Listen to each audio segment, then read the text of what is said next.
welcome. Welcome to Nightly Order number 5. Oh, we're getting right into it. Yeah, of course, man. Aidan, Stodge, welcome back. Welcome, thank you. And we do have a very special guest here. The Mayor of Northern Beaches, Tony Biasi.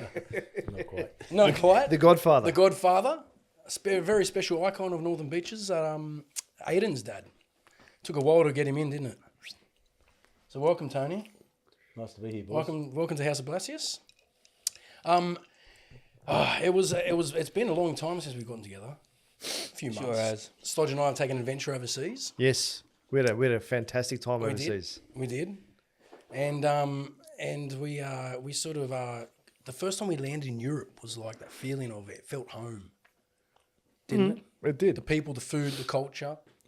You know, and this is also with Tony, you have the same last name as me. I've always wanted to ask this. How are we really connected? Do you know? No? Did you like because my dad said he had a cousin called Biasi. So your parents, when did they come from overseas, from Italy? My grandfather immigrated, I think, in 1948. 1948, a couple of years after the war, World War II. He was actually quite prominent in his town.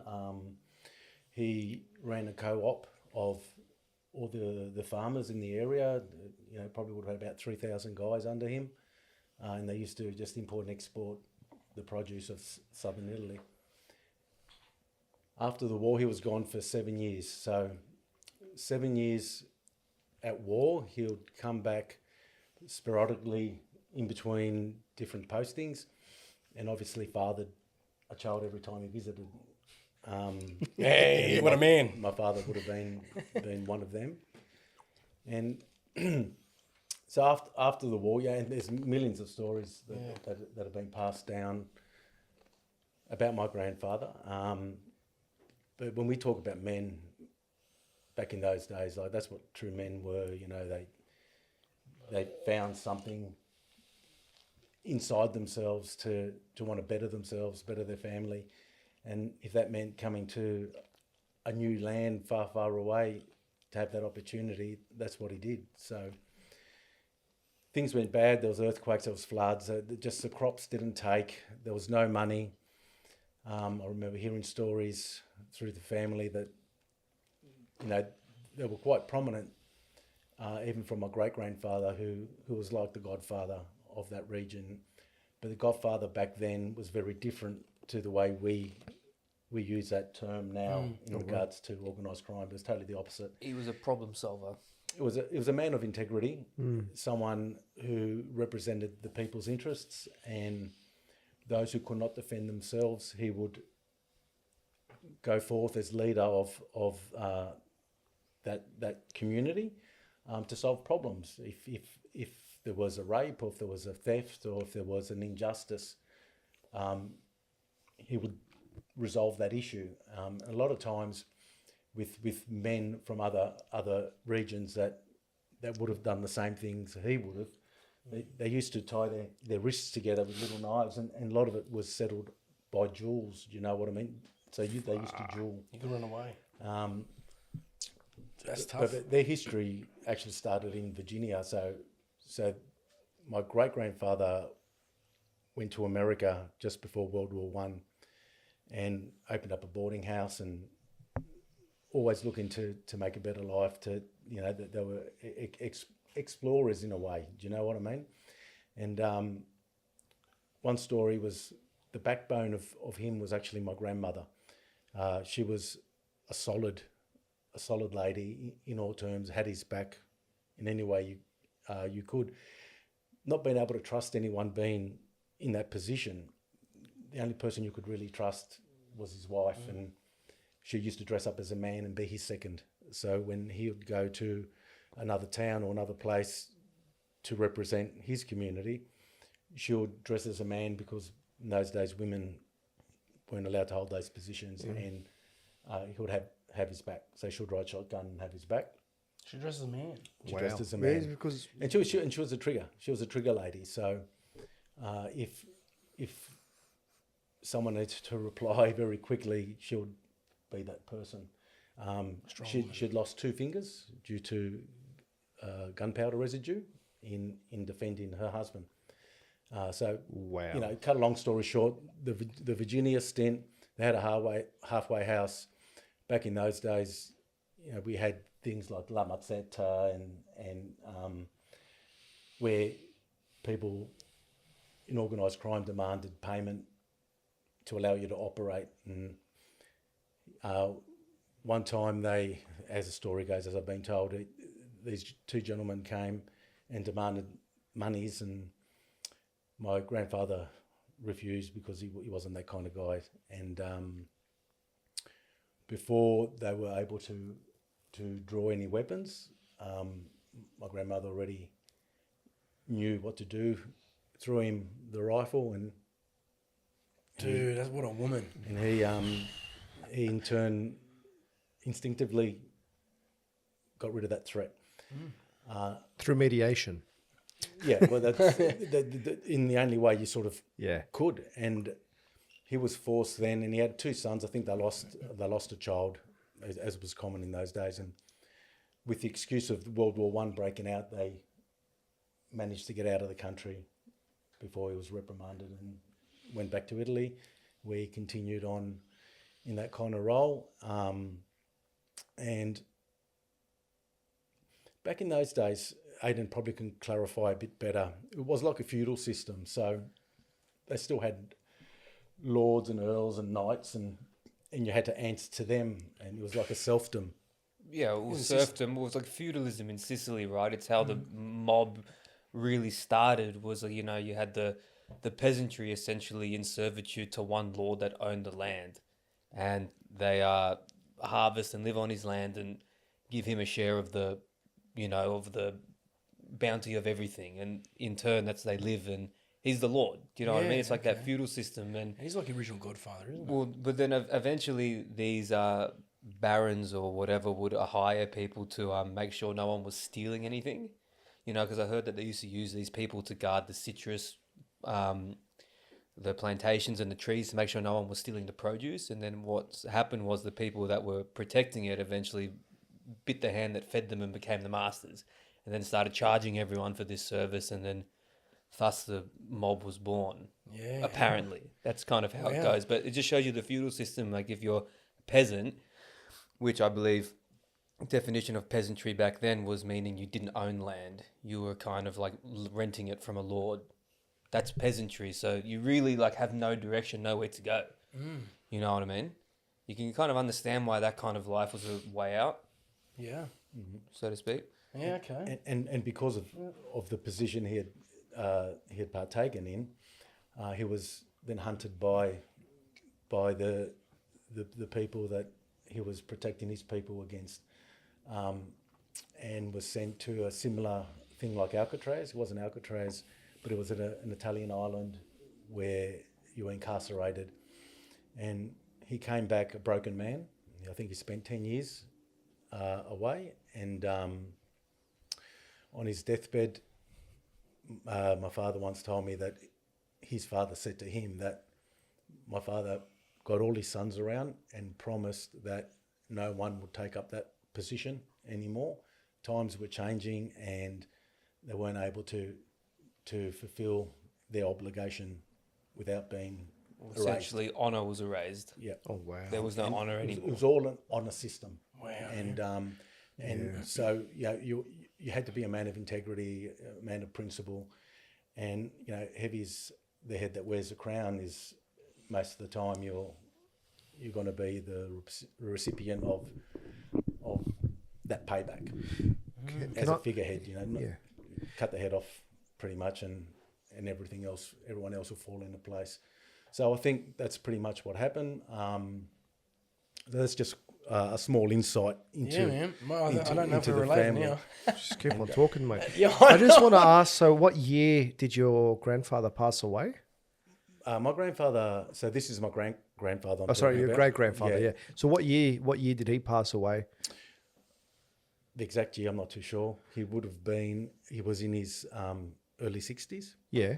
Yeah. So I know he was born in the 1870s because I've been to his grave. So that means the early 1900s, So around that period, so around World War One, so that was when he would say that's when he Yeah, it would said. have been 20 years after World War One. So that's when he said that times are changing and this is no more for anybody. Yeah. Yeah, so that's what I want to get to that Yeah, point. well, So he didn't want the Yeah. family to go in that direction anymore. wow. Yeah.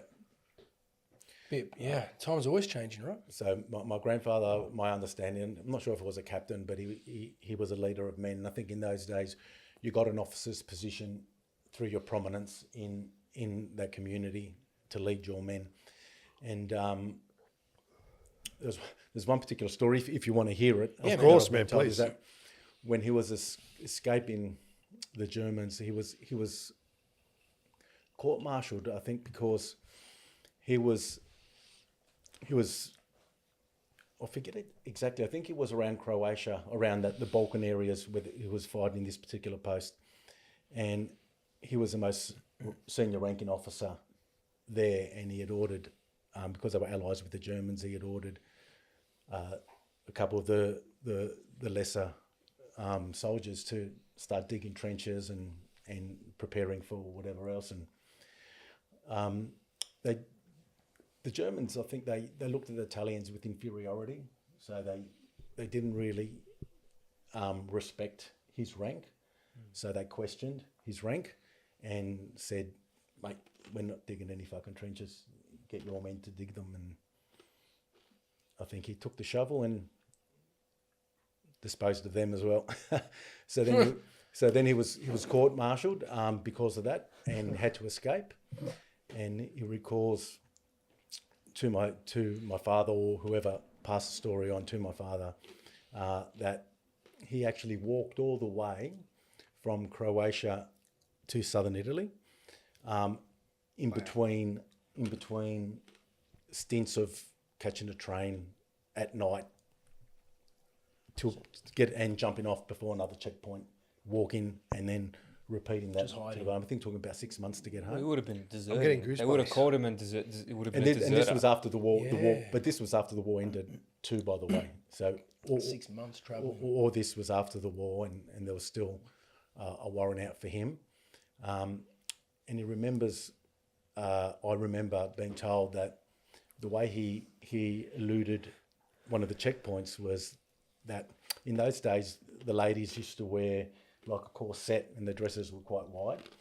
That he hid under their corset while there was a checkpoint, and Did they know? until they had known her, and he jumped on the train and then jumped off at the next checkpoint. Anyway, eventually got home. A couple of years down the track, everything turned to shit, and he had to borrow money from a relative who was in Australia as fare to get over there. So, you know, I look at it from my dad's perspective. So you only saw his father once or twice since he was born till he was 7 years of age. Then had him there for a couple of years. And then his father left for another 7 years, and he moved to Queensland in Australia, cutting sugarcane, growing cotton, and eventually was the leader of the track work. So he was a foreman on the railroads with a lot of other Italians who he took under his wing, and saved enough money doing that. Came to Neutral Bay, bought a fruit shop, and brought the rest of his family over. And he did True business, Italian. did business for 10 years and made enough money to go back, bought everything he lost through hook or crook, don't know, but whatever property he had lost at that time, he got back and spent 6 months in Italy, 6 months in Australia for the next 30 years. Wow, what a story, man. All right, we're done. Thanks very much, Tony. No, that's it. So Like, that's I mean, just an insight and I mentioned that briefly in my book as well. That's It fantastic. raises kind of another aspect when you think of, you know, my great-grandfather and my great-great-grandfather having these positions of being a couple, a mediator, someone in a town, a small provincial town where, you know, 10 minutes up the road is another town is like foreign territory. You know, to have these people respect him enough to have him kind of mediating these issues. But what is it that really gets people to conform to you? It's not love or respect, it's fear. So what was it about him that people feared? Because fear will last longer than love. You know, it's the big age-old question, Machiavelli, is it better to be loved or feared? Do you know what I mean? So it makes you kind of think, was there some instance where someone had to be made an example of? Well, Or hearing about his past, obviously they heard Yeah, about but it, maybe. yeah, I get you in saying that, but because you kind of got to put it into context there. No, I think it's respect. Yeah. I think those So days are different. it's a different, to it's today. a different Over day because we can't put ourselves in that time period and No. say what were they thinking. Right Try now, and when we picture think it. of fear, love or fear, we think of fear by violence.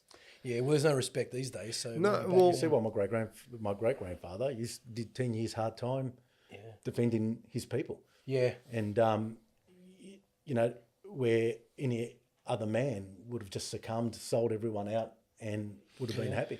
And the world was much smaller then. Sorry, Stoggy. no, it's okay. You know, Tor, your everyone's an open town, mic. your Fazzone in Italy, your little town. That's it. what's word gets around, right? That everything travels by that. So By there's no pigeon. one filming it Yeah. and saying, "Oh, look what Chich did. He killed it." So no. The one person says, "Oh yeah, he sorted this guy out. He reprimanded him, lashed him."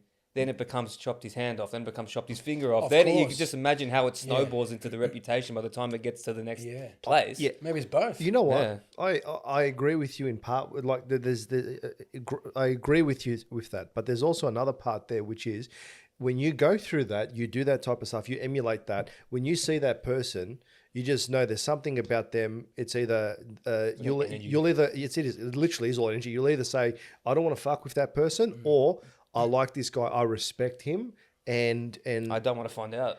not even I don't want to find out. For example, when I met you, and this is not to blow smoke up your backside or whatever, but when I met you, you first, so I met you, as like, this guy comes from good stock.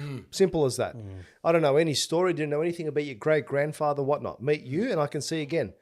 This is great. So if you were to say something to me, I would listen to you. Doesn't mean I'm going to go and do it or I'm going to become a fanboy, but it's I will listen to you and I'll take point of that because there's just something that within yourself, the way you hold yourself, your history, you know who your family is, and I think that just builds a person.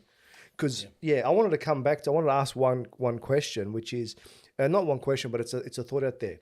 Men just had to do what they had to do back in those times, you know? Look, you're defined by your actions. Yeah. I mean, you can spin it any way you want. You get caught out eventually when you're confronted in a situation. Actions speak louder than word. Reputation carries a long way. And the answer to your question is, and what Aidan was saying is, when you have reputation, when you've delivered with your actions, then people will tend to form a trust. And as long as you don't abuse that trust, and you know, it's a privilege to in any kind of being in service to any of your humanity is a privilege. Yeah, But with that privilege comes responsibility. Yeah. And it goes to that old saying that heavy is the head that carries the crown, because yourself becomes secondary to what you need to do in the role that you've chosen to do. Your purpose, right? And it all comes down to purpose. Recognising that purpose and then having the courage to go forth contrary to what your ego might want is the true nature of finding yourself. And purpose is everything. Yeah. Once you find out what your purpose is, I think you have a clear path in life, and you find that a lot more doors open when you're following that purpose. Yeah, this is sorry, I'm going to bring your book into this now. We got your book. We should note that he's should note an this. established and It's esteemed got author. coffee stains all over it too. I've read it. I've just had it. No, he put he poured them before. I hope their coffee stains. He's like, I'm quick, not Greek. Tony's coming. Better I'm not make it Greek. look like I read it. No, but you explained that in there as well, and I think that's going back to your obviously grandfather and your father, and what you just spoke about. This is about finding your purpose in a middle life, right? You find that at what age to write this book as well. Like what age? What made you write this? Like going from your past, to finding your purpose. So I wasn't this kind of guy in the past. I was very driven, very one-dimensional in my view on how the world needed to work. You know, demand respect sometimes without even wanting to earn it. I had an epiphany. I really did. I think it came to a stage where I was just working so much, I was so driven in what I wanted to succeed in. I always had boundaries, though. I was always principle-centered, but yeah, I didn't have the spiritual revelation that came with it that actually made everything make sense and have purpose. And I remember it actually all started when I had a football injury. I think Aidan was present at that game. No, I wasn't. Rugby league or soccer? I wasn't. You were a goalkeeper. Not at that game. Because you were goalkeeper. Isn't that how you got injured? No, I was a striker. I don't remember being there, but anyway. Okay, you were there. Was So Kalachi?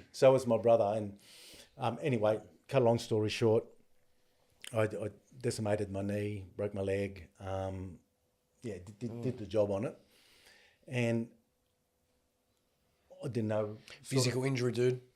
I couldn't play football anymore, and football was pretty much my outlet. How old were you at this point? 40. 40. Yeah, Wow. so we're going back only 15 years maybe.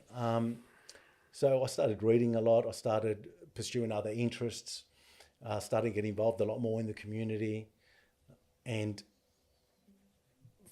ironically enough, it was Lucia, she used to like these crystal things, you know what I mean? Oh, It's yeah, just yeah, like yeah. this new age stuff. Yeah. It's crystal things. Yeah. What And is she this goes, crystal things? Oh, I want to show you something. Let's go to this shop in Curly, and I want to show you this crystal. I reckon you'll love. And I go, fuck, what are you doing with this shit? Honestly, like it's all. I it's all understand it, crap. yeah. Right. And it wasn't too much later I realised that all that stuff is a stepping stone. It's sort of an introduction into perceiving your spirituality in a different way. But it for a lot of people, it's an attraction to something which then opens the door to something else. And that's pretty much what happened to me. So she brought me there, I had a look at it, looked at the shop, felt the ambience, the energy. And it was then when I realised that I'm an energy person. So once I started studying all these different alternative spirituality things, Modalities. modalities, exactly right. So Reiki, all that type of stuff. correct. And I went to that shop, and she goes, "Well, do you like that crystal? You want to buy it?" And I said, "Just give me a minute." I spoke to the lady, had a quick chat. Half an hour later, I said, "I like the whole lot." I bought the shop. Cash? You bought the whole. Cash? I bought the whole Fucking Talking cash?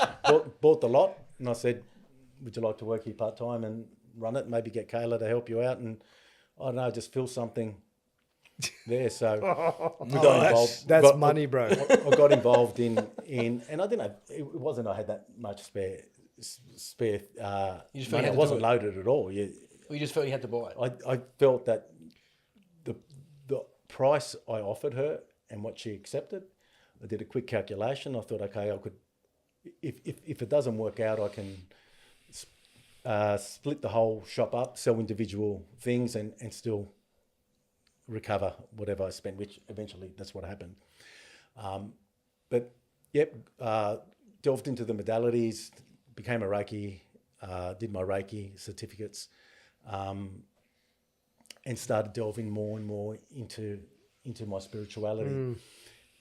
As I say, it didn't take long for me to shift from that, as I realised it was just a stepping stone. And when I immersed myself into the deeper meaning of spirituality, and questions and philosophies and Stoicism and everything else that's attached to it, I started recognising a different part of myself, and I started thinking a lot more before I spoke. I started thinking a lot more of the consequences through my actions, and basically wanted to be a better person. And the only way you can do that is by actually living that. And so I lived my principles. So people have a principle base, but very rarely do you see them live that. So my aim was to actually live my belief system, Taking the action again. and moving forward with that. And yeah, everything went better. Everything went better. Like your whole life turned around, and I felt a lot of love everywhere. My perspective to everything's had changed. I realise that there's multi-lenses interviewing every single thing, that it's not from my lens alone that is correct, and a lot of the things I thought weren't correct, and my thinking evolved. What I believed in 5 years ago is very different to what I believe now, and that's just through self-education and through experience of living and learning. So when I started writing this book, now it's probably 10 years ago, but it was 5 years ago before I published, I was writing it. And I kept saying, I've got to publish this one day. And it wasn't the spiritual component.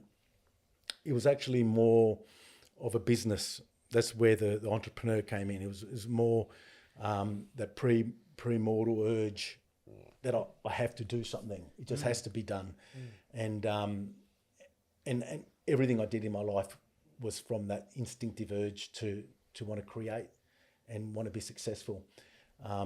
It's just how you measured that success and how you viewed what success looks like is what transforms your life.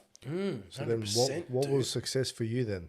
For me, at first, I thought was material. Everything material. It was, your house, your cars, your business, the money you make.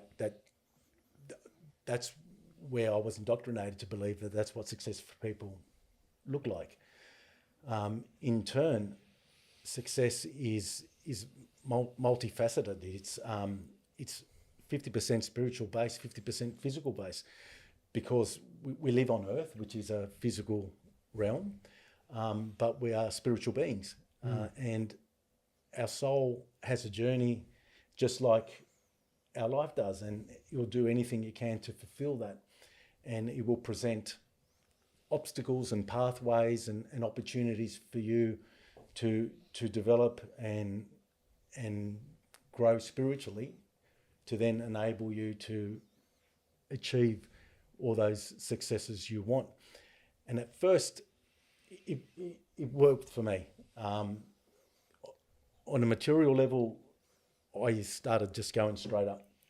And everything I pursued is on ideas, man. I just couldn't get all these great ideas out of my head. I had to wake up in the middle of the night and write things down. This is a great concept. This is a great idea. This is a great business model.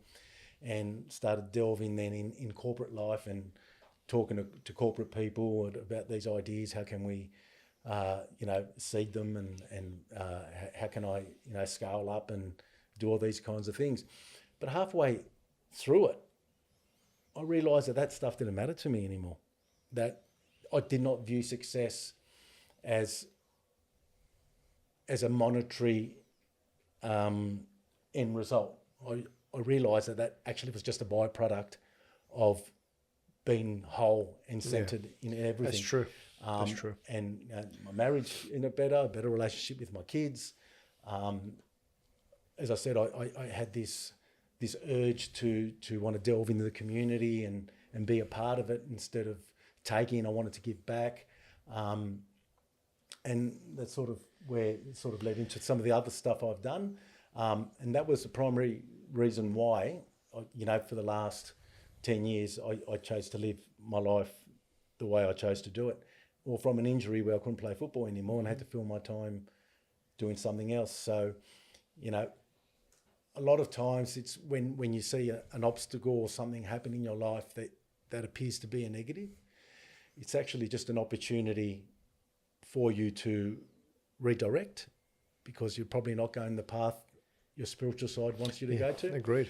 And once you recognise that and learn how to then understand why certain things happen, and look at positives in every negative situation, that then you can start understanding the basic question of what life's all about. It's and what your purpose here is.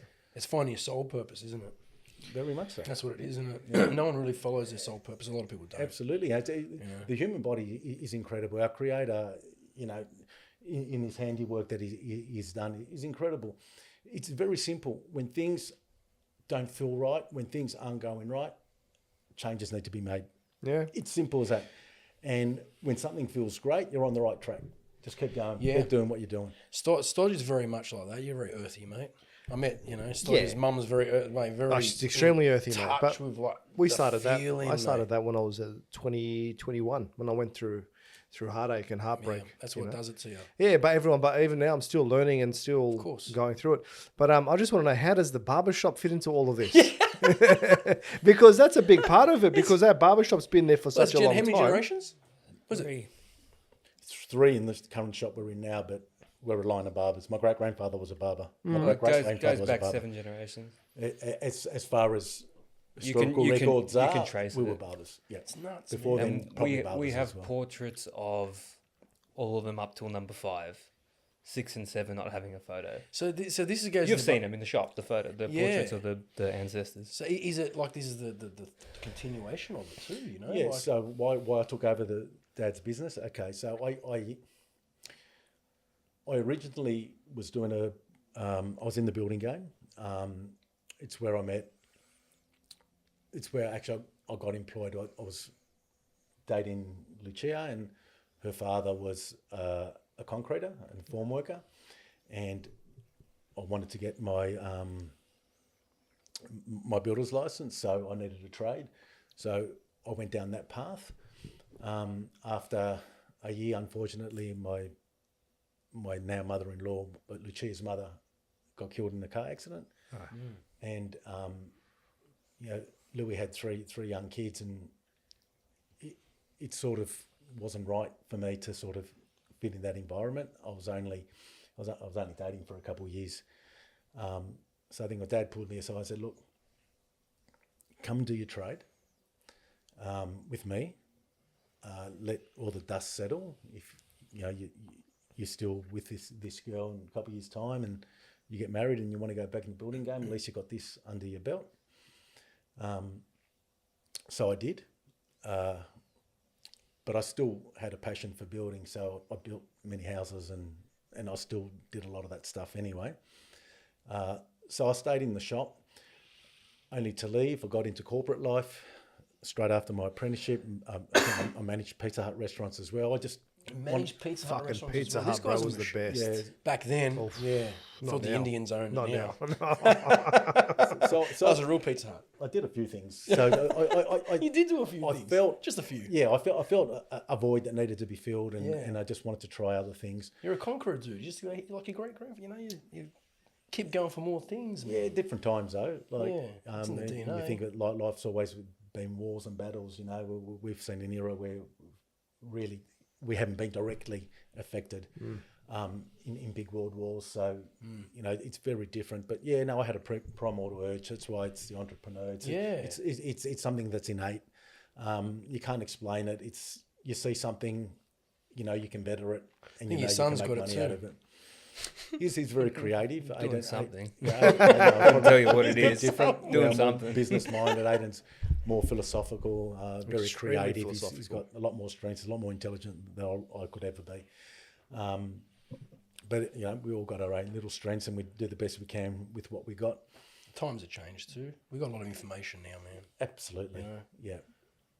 Yeah. Sorry. So So with the shop, I left, got into that, and then I remember I got depressed, man. Like I was going through, I was quite successful in what I was doing in the financial services game, but I was up at 6 a.m, wouldn't get home till 8 p.m. It was a real boys' club, they'd all go out afterwards and get into That life. shit that I, as a married man, I didn't want to get into. Yeah. So I made the decision. Christmas time came at that particular time, and I said to Lucia, "Man, I don't want to go back." And she goes, "Don't." So I didn't, and Dad goes, "Come back with me." So I went back with him. He decided to want to retire. He was starting to talk about retiring. He had some family issues that he needed his attention, and I thought, okay, well, I've got to find a way how I can get a passive income out of this. So I really don't see myself in a barbershop, but I don't want to let go of that legacy because my father was there for 25 years. I want to keep that going. So I decided to rent out chairs and just make a passive income out of it. What a business. What an That entrepreneur, mate. lasted about for 4 weeks. Oh, really? Because it's a service industry. People come to that shop for me, for Yeah, the true. quality of work I do, and I couldn't replicate that. Who went quick to get the next customer anyway? It didn't work, so I decided to throw myself into it. Realised that, like, if I really knuckle down here, I can earn a lot more in this business than in any other business that I wanted to start up.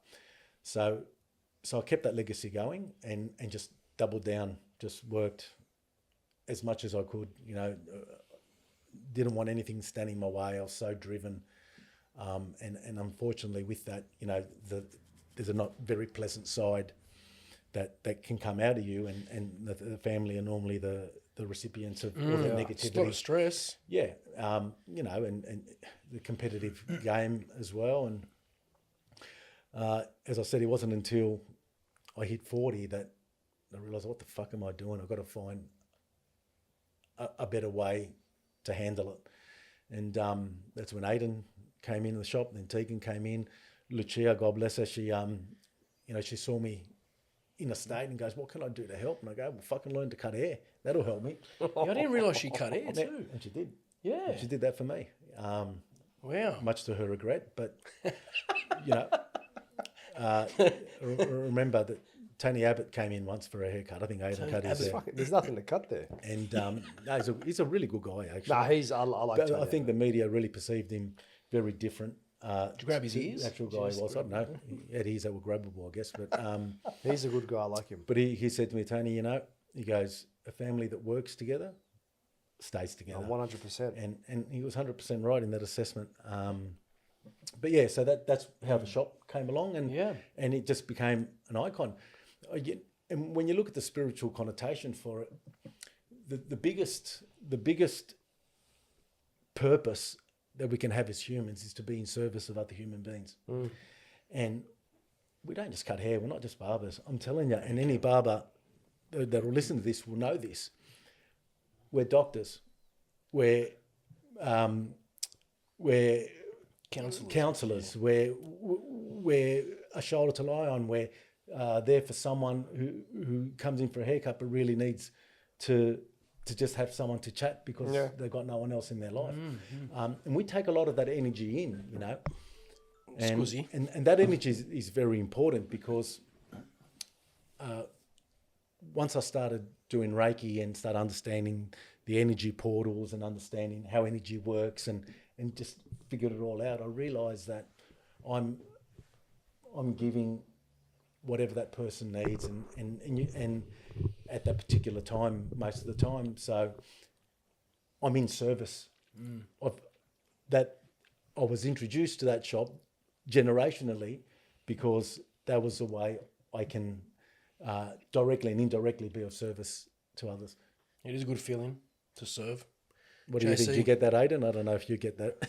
Well, I was going to ask, Aidan's more of a how do you counsellor. feel about the shop? Yeah, actually, here we go. No, it's all right. I don't know.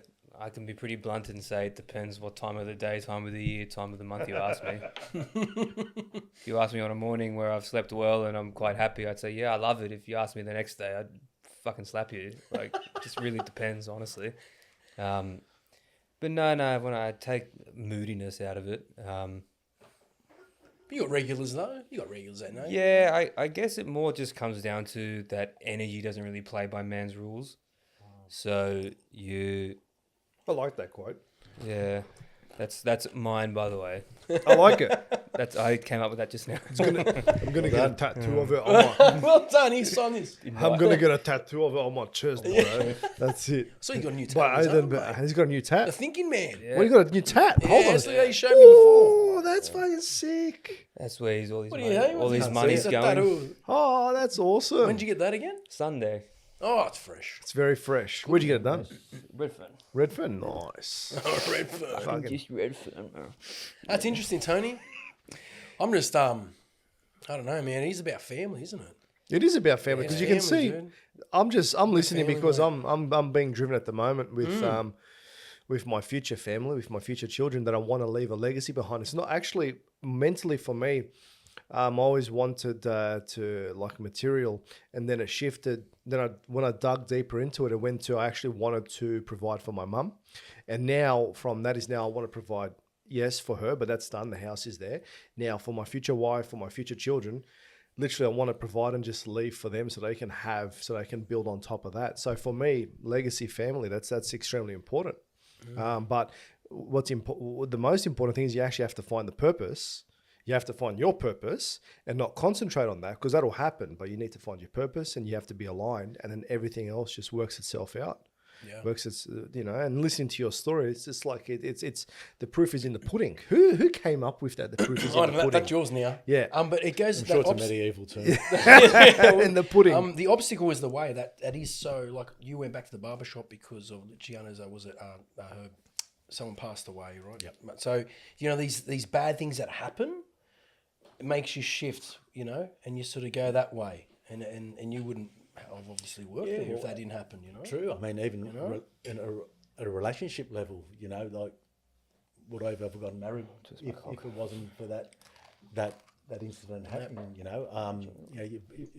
Traumatic things like that do bring people closer together. But when you really analyse certain events, when you can reflect back on them, you can sort of join the dots, and instead of going against the grain, you sort of go with the flow. Maybe I'm meant to go here. I know my ego doesn't want to go there. I know that it's not what I had in mind, how I visualised my life would be. But with the flow, being carried along with it, and having your eyes open and just identifying things, and acknowledging your errors and understanding why you made them and how you can rectify them, you sort of feel yourself grow. And I felt a lot of growth in that particular period of time. And sometimes things happen and you regress, and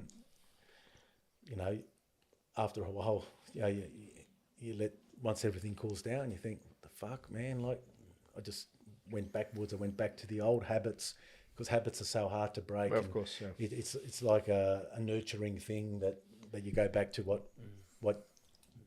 the way you used to handle things. And I find that 16 seconds is normally the rule. They say that just wait 16 seconds before you answer back or react.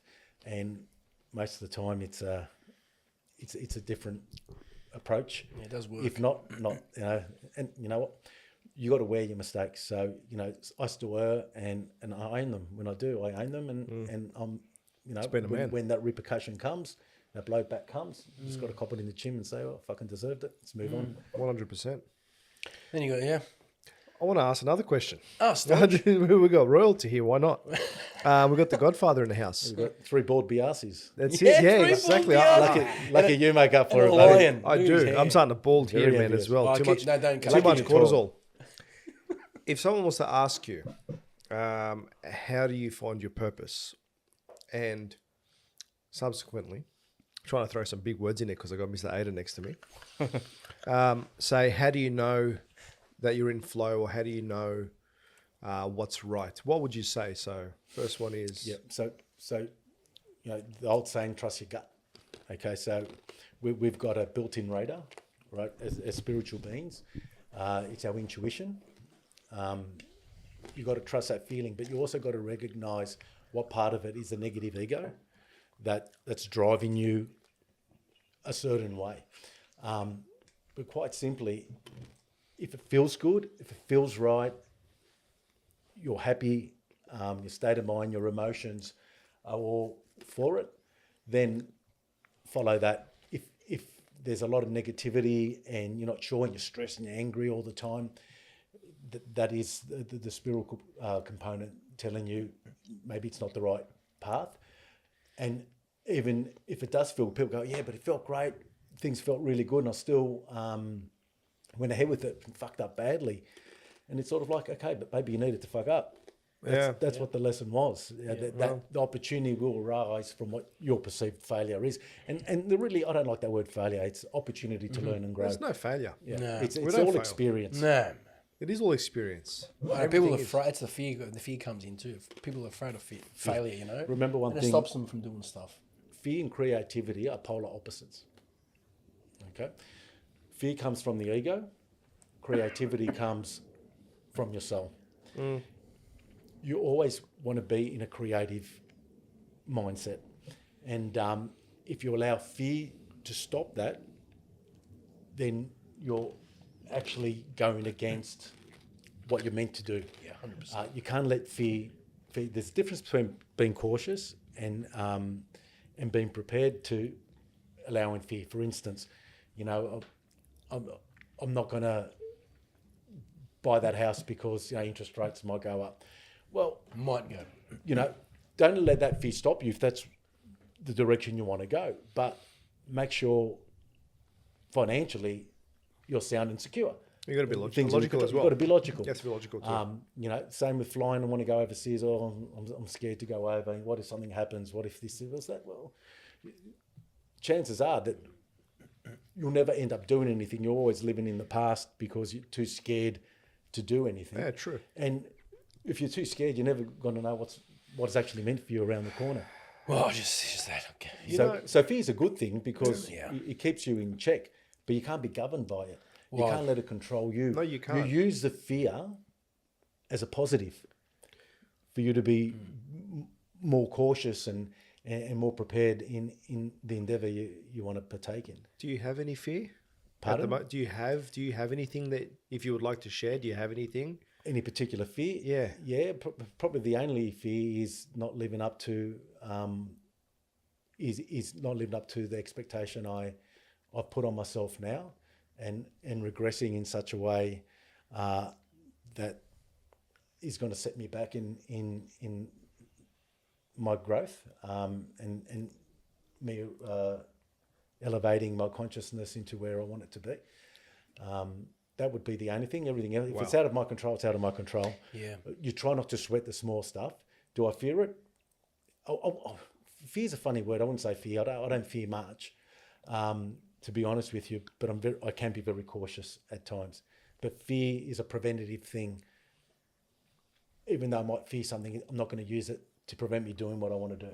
I never have, and I never will. I will always want to find out. You know, it would kill me more not doing something than rather doing it and fucking up and then copping it and wearing it and starting again. Yeah. Fear never stopped your great-grandfather. Doesn't seem like from the story you told us. Well, I'm sure he was driven by fear. Maybe there's some of those You get actions. driven by it. Some of those actions were Yeah. driven because of fear. I'm not saying those things were positive. I'm not saying those things, he should be something he was proud of. No, I get what you're saying. But you've got to put it into perspective when we look at what's happening to one of our own greatest war heroes in our country. Well, this is what I want to get onto now, the politics. I mean, but, you know, Yeah, what's happening? how can you train someone for war, put them in an environment like that, and then Yeah. Doesn't make sense. nurture his demise Yeah. for doing the things that you trained him to do? Yeah. They say they are trained to be killing machines. Simple as that. I mean, there's a difference between, war's a very shady thing. Right? It's Of course different it between is. cold-blooded murder and a lot of other things, but there's a very grey area. There's a lot of grey in war. There's a lot of grey there. Yeah, you're seeing your mates being blown up, because they hesitated or they didn't follow their instinct. You've got to follow your gut in these things, otherwise you're the one going back in a box. There's collateral damage too, isn't there? 100%, I agree with And you. I don't like the politics behind it either. I think, you have men and women that represent our best interests when they go over there. And, I don't like the word sacrifice, but because it's their chosen vocation, but they put their lives in peril. And obviously because they have a higher calling to want to maintain the kind of life we have.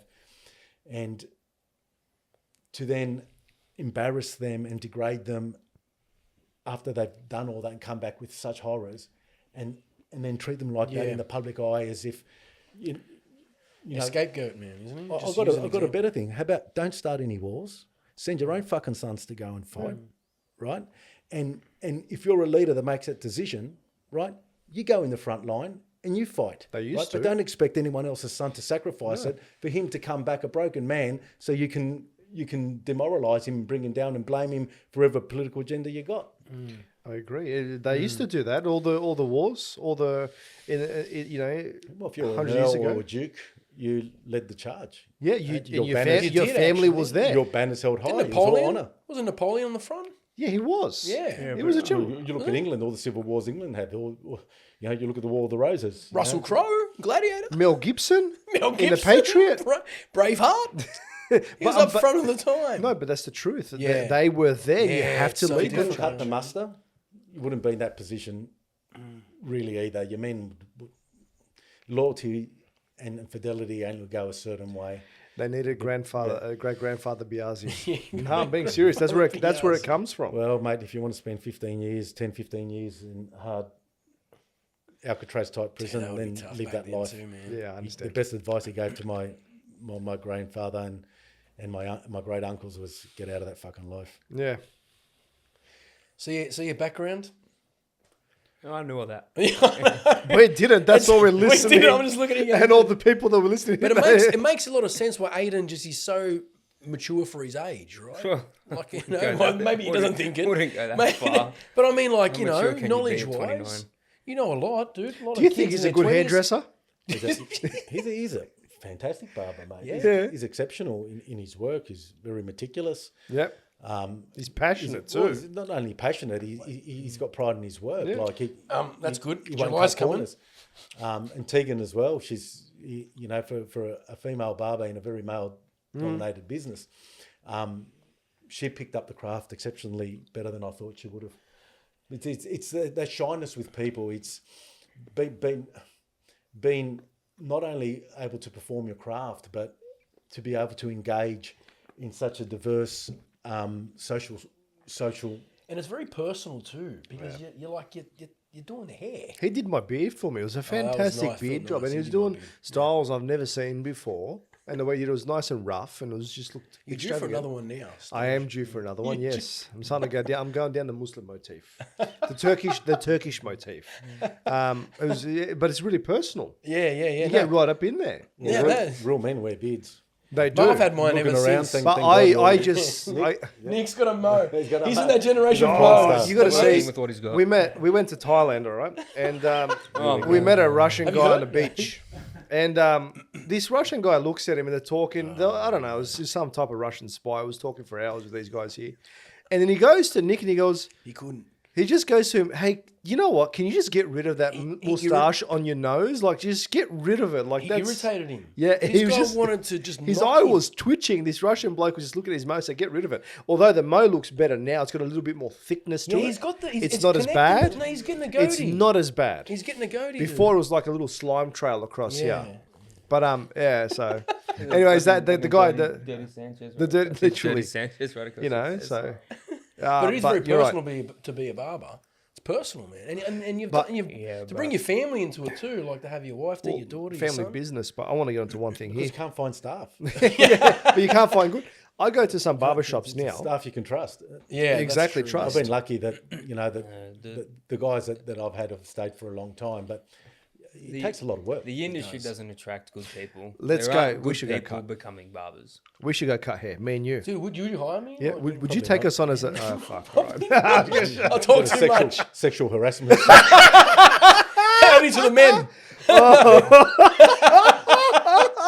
It's like Be you start giving them a Turkish sorry, bath. rub the ear. What do you rub my ear for? It's like what? I've got no hair there. It's like it's. Why is he sniffing my hair? Always goes down that path. That's so bad. So, oh my god! I need You it. got to be careful of that now, yeah. Too, the rules are changing. Yeah. The rules are changing, mate. You got to be careful. But So you boys went on a trip. We did. Well, yeah, came he back went from on the a trip and Camino. I met, I did the Camino. Yeah, That's a Santiago. pilgrimage. and I was meant to do the Camino. Yeah, we were meant to. We had a lot of ups. Well, you know, they started bombing, so it cost an extra couple of grand to go to Canada, through Canada.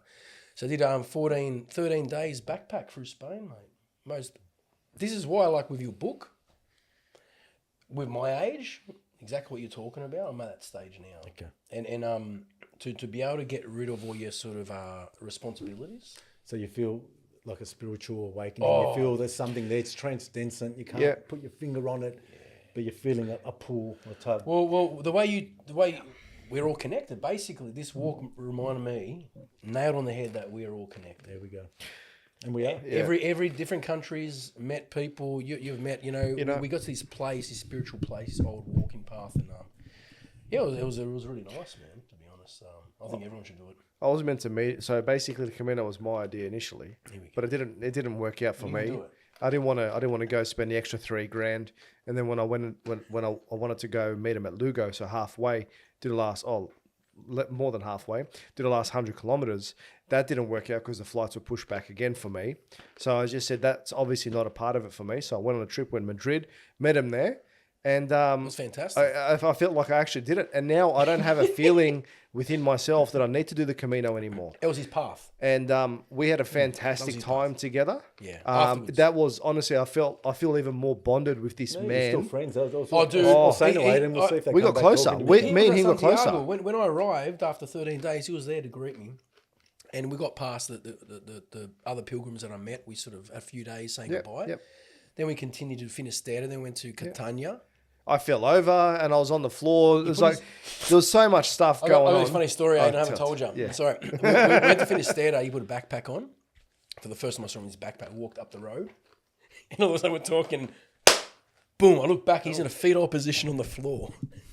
And I'm just like, don't touch me. And he's grabbed his phone. I said, what happened there, man? What happened? You know, I was just tripped. I was pissed off because I was like, how far are we walking? Where are we going? And up until that point, I was pretending that I pretended I was doing the Camino. So I said to him, how much further? And I started getting upset and I fell over, almost broke myself. And this guy comes over and I'm in the middle of the road. Then he's holding me. I'm like, just leave me alone. But I've wanted to do the Camino for years. That I thought that was what I needed to do to actually to find whatever was missing for me. But as it turns out, when I got there and I saw these guys, they did him, Mr. Daniel here and the other gentleman, Mario, I was like, okay, I don't feel like I need to do this walk anymore. I don't feel it. But what happened for me was it changed where I was going on to my Orthodox journey, which is going to Mount Athos. And then I went there and that's when it really rocked me. So it wasn't a big walk. It was literally going to an island that was a peninsula that was built so long ago where these monks just, like in a spiritual militant style, just praying and holding. And I realized at that point, holding for humanity. So again, going back to that connectedness, they're just praying and the whole time going through that. So I went there and I had that experience and I couldn't put my finger on. I still don't even understand what I felt, but I felt like, I don't even know. Like it just keeps on eluding me. Like when you ask, like, what did you feel? So I felt something, but I don't know what it is. I don't feel ready to talk about it because I can't. I was getting so emotional thinking about it. So maybe I was introduced to myself. I felt God. I don't know. I just felt so fucking safe in that place there. And I've never felt such energy in my life and just holiness. And I realized that there is something so much greater than all of us. And when I finished then, I went back and I was going through my stuff. My cousin took me. The biggest thing is, and this is a big thing, so I'm going to write a book as well. But I went to Kosovo where my mum is, where she was born, like in that area there. I went there when I was 10 years old. And it started with me seeing her pain going back that her parents weren't alive anymore. So I took that on board, and also as a war-torn country now. Now going back all these years later and always wanted to see healing, and we could never go to the other side of the bridge in Mitrovica to the other side to go see where her parents were buried. So now when I went back, we could actually go, obviously through politics and whatnot and what they've done with the country. So I went there and I saw my grandparents' grave, which I can't explain that feeling. That was amazing. That's deep, dude. That was, and I was like, what? And then I went and saw my other cousin, who his father passed away. We went to his grave to go see his dad, and I see €5 floating around on the floor. So I took it, put it in my pocket, bro. That's coming with me. But that's 2 beers. I said something's going to happen here, and he says, I want to take you to a monastery in Kosovo. So we started driving, and he took me through the lands of Metohija, which is the land of monasteries, and I get so emotional thinking about it. That's when it actually hit me, for my whole trip. And I was seeing the fractals and I was seeing the mountains. And I said, this is where all the battles took place, where the Serbs and the Albanians, everyone went to go fight the Turks. And it's not that, but there's history there. So when my ancestors, you know, where they're fighting these wars and where there was families and they're building monasteries, and we went to the monasteries, and it's just so holy. And that's when it hit me, and I realized all these years I came to this country in pain, and now I've come back all these years later and leaving it in beauty and understanding, which, a bit emotional there, but That's beautiful, Stodge. That's, That was after we departed in Catania. We had a great time and we went off in our own little ways. Did you feel what I felt when I you did did actually. I did. Go back to the Camino walk. No, then. but I know, because I remember Yeah. discussing with you Yeah. and we kept in touch. Yeah. And I remember I was like, dude, I was so looking forward to you going back to Serbia. That was fantastic. See his uncle, you know. He's the godfather too, mate. Oh, my uncle is the godfather. These old, because you say it, Yeah. these men, they just have to do things. They just have to do it. You have to be a man. And I think a lot of us, I'm not saying us in this room here, especially not Nick with the mustache over there, but we've lost. A lot of us have lost this in this. And, Yeah, and we there's a crisis going on, where these old school men. That's why I went to go see my uncle, who spent many years. He spent a couple of years in jail because they were trying to accuse him for war crimes against humanity. So there's another story over there, but they just do things that you need to do to get things done, and yeah. And in a normal sense that they don't make sense, but you can't isolate incidents and try and digress them through a lens without actually experienced what he experienced and why those actions were necessary. Yeah, man. And hopefully the time doesn't come where cometh the moment, cometh the man, because I don't think we're, in the last 50 years, we've really required to play that role. No. I've got a feeling we might soon. I think so. Otherwise we're going to Well, this. live in society, a society that's So not good. Sorry. So what going on this? Obviously, you we'll talk about your politics. You're into politics, but right now, what's happening with Pauline Hanson? I'm sorry, man. I'm not in touch. reserving my opinions. I'm not in touch with the politics at the moment. Like this whole is it bullshit? Yeah. Is it gonna is she gonna get in? Is it all? It's I don't think she's getting in, dude. She's gonna get in. I think it's bullshit. She's gonna get What do in. you think? I can't see it happening, but Aidan, tell me, No, dude. I it, think it it's, would be a benefit to have a three parties and get rid of this bi-party system. Yep. But I think it's all orchestrated. Yeah. It's just a fucking It just act. 2 years ago, even though a lot of people agreed with some of our ideologies, she was hated by the media. She got no support of anyone. She got sent She to was jail. demonised. Well, Tony Abbott sent her to jail. But that Come was on, through Abbott. electoral fraud. He did too, didn't he? But yeah, politics is a Yeah. funny thing. Look, and Oh. we've got to be careful not to judge them too harshly, because it's a harsh environment. To Oh, actually, it is. It's to dog be eat in. dog, man. And Protect their it's pensions. Not only within your own party where it's dog eat dog, because where you're going to cop a knife, it's going to be your colleagues are going to do it, right? Yeah, that's such a good Let point. alone the opposition. But there's so much international interference in politics at the moment. I think our country, For us? our country's run by China? foreign interests. Because China could The turn whole up. world. It's the whole world. Everyone, man. It's global. Yeah. It's not Geopolitics. It's not sovereign. I'm telling you, No, it's we're not. not sovereign. No. Our decisions are made by our politicians. They're not made by the people. They're made by foreign interests that don't have the people's best interests at heart. They're going through a certain ideological stage to cause division, and Yeah.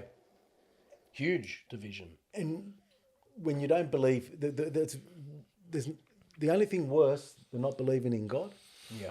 is believing in anything, and whatever they want to dish out at you know, through these identity politics, people buy into them. They find those who are in a minority group, or those who are social outcasts, or those who feel like they don't belong, and they give them a cause to make them feel like they belong, but they're only being used to fulfill the agendas Then they flip. people have, and then they'll throw them under the Then bus. they flip. There's mate. a couple that I believe have stayed to what they believe in. A couple of senators out there and whatnot, but a lot of it is a dog eat dog world. They get rid of most of them. If you don't, and that's another thing. You go into politics with the right intention most of the time. I honestly believe if you understand the environment, it consumes your whole life. You're in a totally different bubble. You actually have no connection with community, because the majority of politicians are career politicians. Yeah. That really haven't really mixed it with the nitty gritty of everyday life. And those who have and do are weeded out very quickly. There's one thing that the political environment at the moment hates, and that's new blood and new talent, because they're a threat. They like the system, the way it works. They handpick of course. who they need to pass whatever laws they want, put them in those positions of authority. And the most powerful, the bureaucrats. It's the unelected people, the ones who wield the most power. The ones The with lobby money. groups.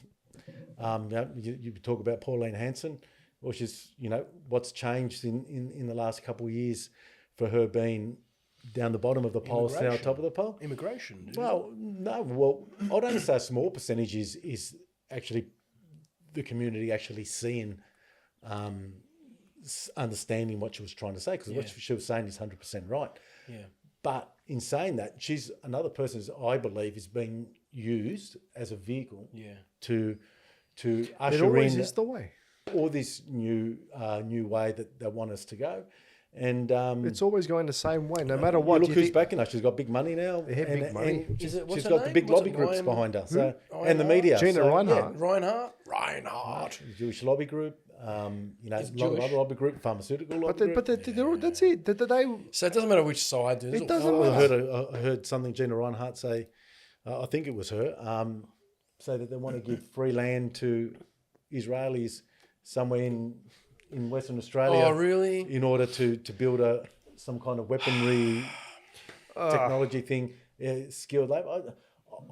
I don't understand. This is where I fail to understand. Your country is sovereign. Australia comes first, right? And you can't support that group. You can't support that group. You can have empathy for them. You can feel sorry, with the lives that the poor people of the Ukraine go through, or Palestine, or Israel when they cop backlash as well. Throughout history, there's always been a group of people Of course, there always has. that are getting treaded on. And I don't understand why there has to be any sides picked. I don't know. As a nation or a leader of a nation, your only rhetoric should be what's best Your country. for your country. That's it, done. And its citizens. Done. And citizenship is something that has to be earned, Of course. right? Not given away freely. And I understand we need to have people coming into our country, because I think we're at a birth rate of 1.2, 1.3. People aren't having 1.4. kids I think anymore. once you go under 1.5 or 6, expensive, dude. you're extinct. So I understand we need to have people come into our country, and like most countries around the world. But it has to be the right fit. Can we space it Culturally, out? expertise-wise. A lot of shit going on in the middle of the country we can put them. Yeah, but my point is that there's a lot of other policies they could adopt, that Aidan, without saying that. Just looked at me He just comes in. Good on him. But did you realise that's when my uncles and my grandfather and I came out here? Griffith.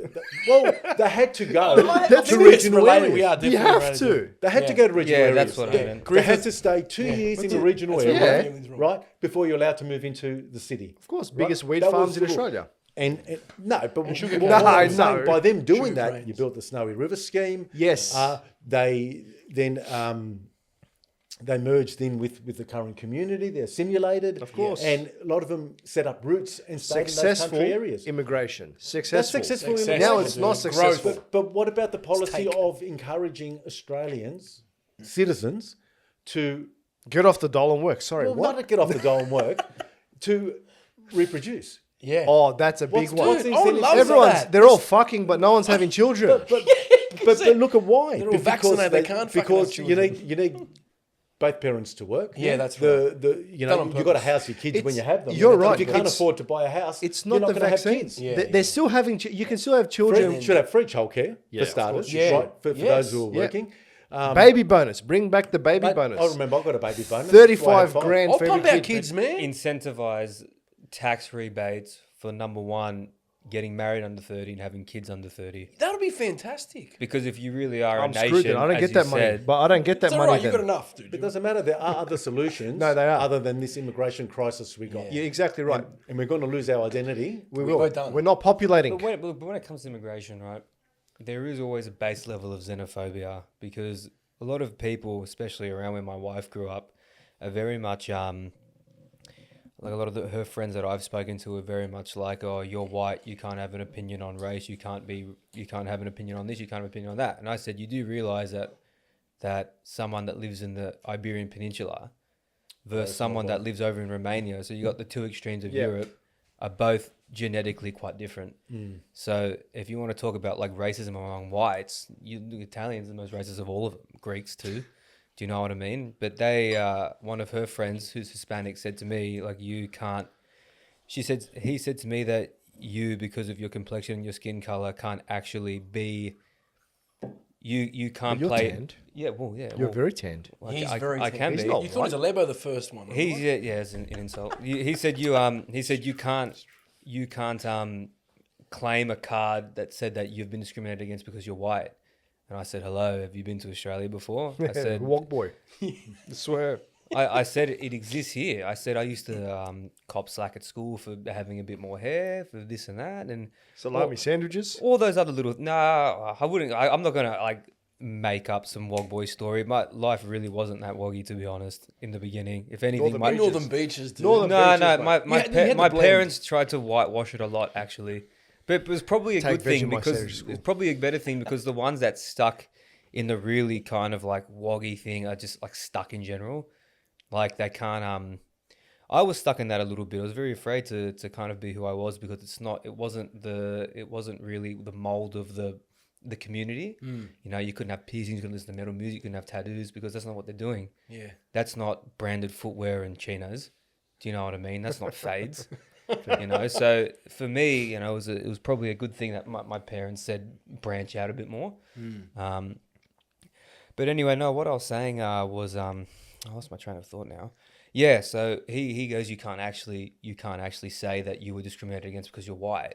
And then he tried to say, look what Mexicans and blacks have got in the US. And I said, all right, but let's put it like this, all right? When you talk about immigration, so every civilization that exists or people group that exists in a place before the people get there are going to have their base levels of xenophobia.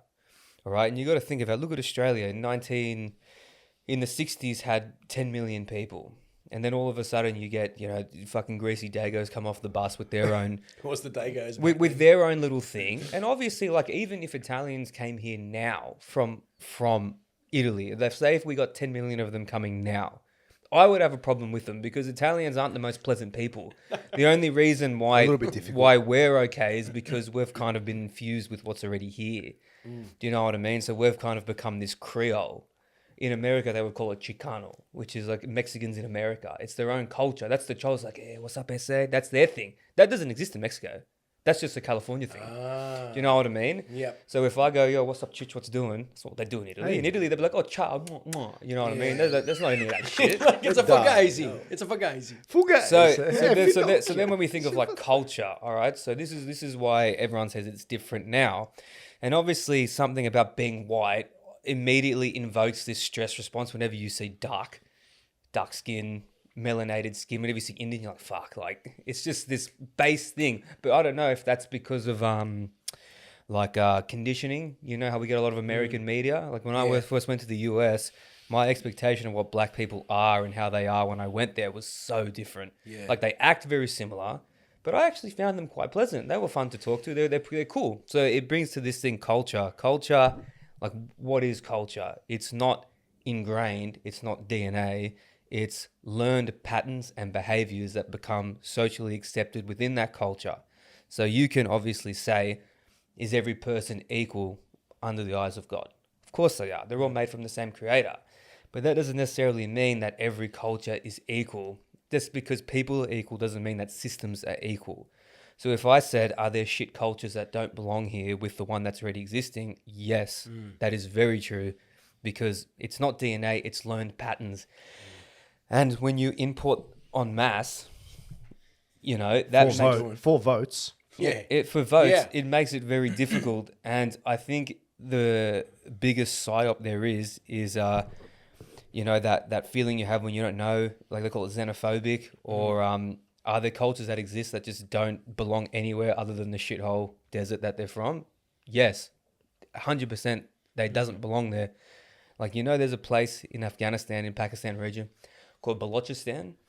No. And those people, not all of them, but their culture has a very, not quite normalized, but little subculture where pedophilia, especially with young boys, is encouraged and, and celebrated. Yeah. Really? Yeah. And so would you be like, okay, if we want to import from this region, are we just going to play Russian roulette and vet, or just bring them in anyway? But then I can already hear the critics saying, all right, but anyone from anywhere could be a pedo. I said, yeah, but it's not culturally celebrated, is it? Do you know what I mean? And this is the thing. So I think in terms of who comes here, should we be picking and choosing? Yeah, we should. Of course we should. Absolutely, we should be picking and You choosing. got a point, man. Big time. There was an incident down here in the Hawkesbury, actually. I won't mention where, but there was another international immigrant fella that was around the netball courts with the girls training time and talking to parents and asking if he can sit and watch the girls play. So now the cops were called. So because of his cultural background, he sees young females training and he's just sitting there watching them. He honestly opened and told parents, can I sit and watch these girls play? And they've called the police. Do you understand? Okay. I So do. I'm thinking, okay, well, in his culture, he probably sees these girls in skirts and stuff. Well, maybe not. Or Hold on probably a second. doesn't see them. But as that's skirts. what the cops were called. Like, is this guy a creep? But I think he actually honestly said, can I just watch? Well, Does that look bad? I agree, because when I went to aren't America, you allowed to I watch? couldn't But that stop. looks weird. Unless your actions betray you, But because of the netball, yeah. then Because, that's a different story. I get. correct. But even if he is true, you still, in just as a parent, you're like even if you are honest, it's weird, bro. 'Cause Like, where we no, live, dude, you you know can't Well, sit because and watch. we made it weird. That's Yeah. You know how many times I'm going to say this. Until the guy really is a fiddler, then you've just fucked Yeah, but up. fuck. All right. How many? So okay, we're going to just. I don't know what Because you've got this caveat to every argument: the what if. Do you Yeah, know but what I what mean? if You this, can't, what if that? can't But live like that. he Really, might So I'll have- go for a walk in the park, and because I've got an interest in football, and my girls play football, I'm just watching Exactly. how the coach is doing shit and all that. I'm going to get the cops. This called is on what me. he mentioned. I smoke my cigar and I watch. I go to the park Look, it might be more sometimes. nuanced than that. What do you watch, Stodge? Oh, you watch pigeons? I watch pigeons, but stepinho. But I'll go watch little kids playing. Oh, it's still. No, I will because It just sounded bad. It just sounded A bad. lighter cigar. But yeah, I get you. No, that's cool. He wants children.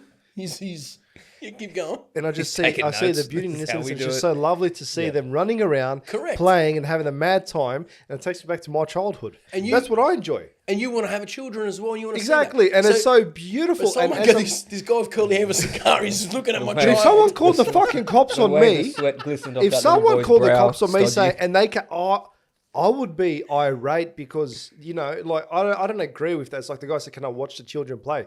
Well, I mean, if he was a pedo, he probably wouldn't have asked. He probably This would is have what- sat this is what I'm down saying. with a trench coat jerking off. behind the toilet Like, jerking fuck. off. I said this to my daughter. I said it was weird that he actually mentioned it, but he called the cops on him. predators and they're manipulators. So this is You what I got to mean. remember Like, that. I know, but Yeah. this is Yeah. This goes to a yeah. disconnect as well, guys. Like once you allow fear to do the most Fear again. natural things because you're going to be judged the wrong way. It is a fine line, as I said before.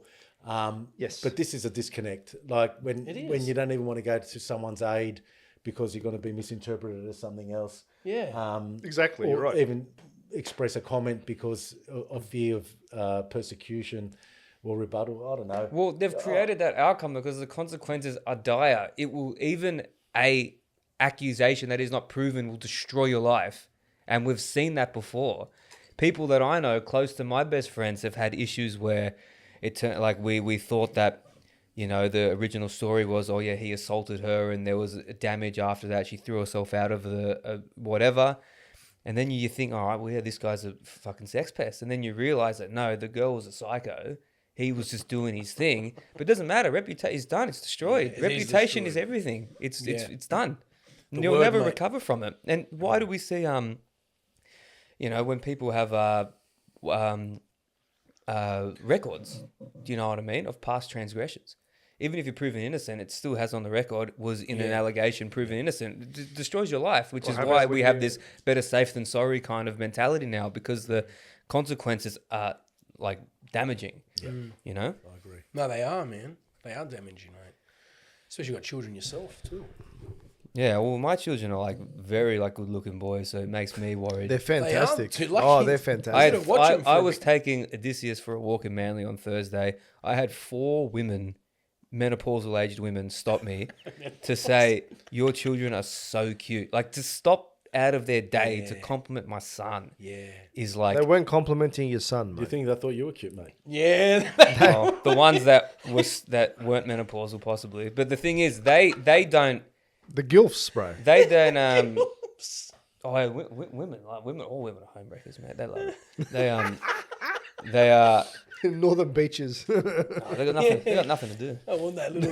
yeah. But the thing is, though, I've always loved that with older women. Do you know what I mean? Because when I walk past with the pram with one of the kids, or I'm chasing them, and then I catch the eye of an older, more mature woman, they look and they smile. I can see in their eyes they're going back to their kids, how it was. Like when I see like a woman now, like 25, walking by on the phone.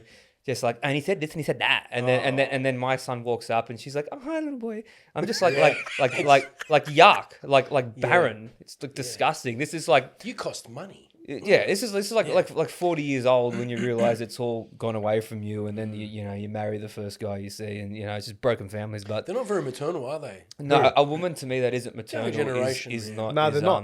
Not maternal. It's I- crazy. yeah, They're selfish. I can't. Yeah, How I don't like badly that. do you need to abuse a mammal for them to not want to have children? Indoctrination, isn't it that sort of thing? Isn't it? Go start a fucking OnlyFans. It's this stuff. Like I said, it's Yeah, this it's the stuff you phone. do. You know what? If it was encouraged more and shown in a light that wasn't judgmental on if you choose to nurture your children the or best stay thing. at home, Oh. you're not judged by your peers as in you're succumbing to a stereotype. And if it was encouraged more through the media or through policy that allowed women to have the most important role they ever could, and that's nurture the next generation through. Right, that's what it is. but it And seems- make it Then I cupcakes. guarantee you that a lot more would embrace it and find the maternal it side seems rather to than the be opposite an way. epidemic Yep. in white races, because they're the ones that are, I guess, majority living in degraded values of Western countries. Because even when you get Mulians coming here, like Indians and stuff, even though a lot of them, firstly, I don't get it because they're always on the phone. Have you guys noticed that? But do they have big families in Australia, those who immigrate here? I think, well, that's what it's reported. Okay. I didn't You know, realise it Indians were- always seems like they're having bigger families, or they're coming over with lots of families, because I don't understand firstly how, because I always say it's welfare, I've actually heard that a lot of these people actually live good on welfare. It's like day-to-day living. So you said, they're having like 8 kids each. This is where I think the media reporting is very very vindictive, especially towards this current hostile immigration crisis now. It's like, this woman in a burqa is having 8 kids and she's living off your tax money. And I just think, let's analyze that. How the fuck is that possible? How is it possible for her to have 8 kids? Yeah. Do you know what I mean? and afford it. Is that what you're trying to say? And afford it. Yeah, no, If you look at the family payments, Part A and Part B, Because I'm not familiar with yeah, all of it. So you've got to understand how that social security system works. It's very incentivized. If you're happy to live in a 2-bedroom unit with 8 kids, have your rent subsidised, you'll get $1,000 a week. How's the commission done? And you can make do with that and never have to work. I don't know. I'd consider it. yeah. But this is the funny thing, right? And this is the thing I've always thought Australians was funny with them, right? Was when they love to get on, you bludger, you don't like working. And I said, well, who the fuck enjoys working? It doesn't come from you're mad at me because you're working and I'm not. You're mad at me because you're pissed off because you want to be me. That's why you're mad. Well, let's reflect on that, on what he just said. Yes. Okay. So take away any, as I said before, any desire to better yourself materially. Okay.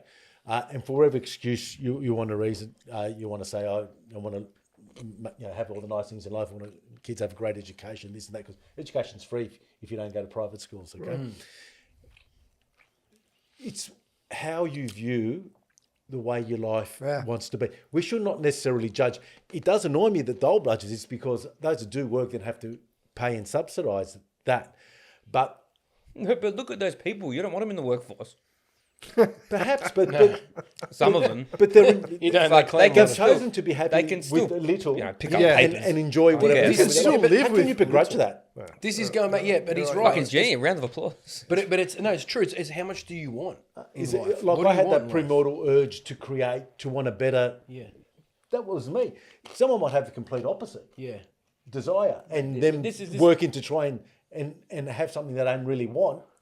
Isn't much of a motivation. You have to give them a round of applause. They're living on what's it, $300 a week. So you're living on $1,200 a month. They need ciggies, they need pop. They're living on $1,200 a month. Like Macca's- that should get an it's award. McDonald's. McDonald's day to 3 day. months a week. That should get a Day to fucking day. award. Yeah. They might I'm die living when on they're 10 60, grand but- plus a No, month. they live forever, and for some reason they have the most. And they don't expensive- die. But it's the fish bowl. The fish bowl. I have no idea how junky people have so many kids, and yet people that 'cause try and they're are healthy junky. and are nice, they can't conceive. But then again, like I've been very, very vocal about my own state when my kids were conceived. Do you know what I mean? It is happened. I am God. Exactly. Odysseus. Off my chops, right?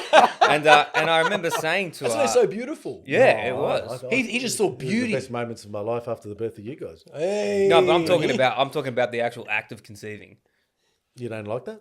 No, what I'm saying was it was ethereal for me because I was really stoned. Oh, okay. He was And deep. I'm trying He to was gone. He was fucking. I'm trying to use it as like information to relatives and cousins I might have that can't conceive. I'm like, if you've gotten the tests and stuff and they said, well, you're fertile, something's going wrong. I said, man, Have a smoke. have a smoke.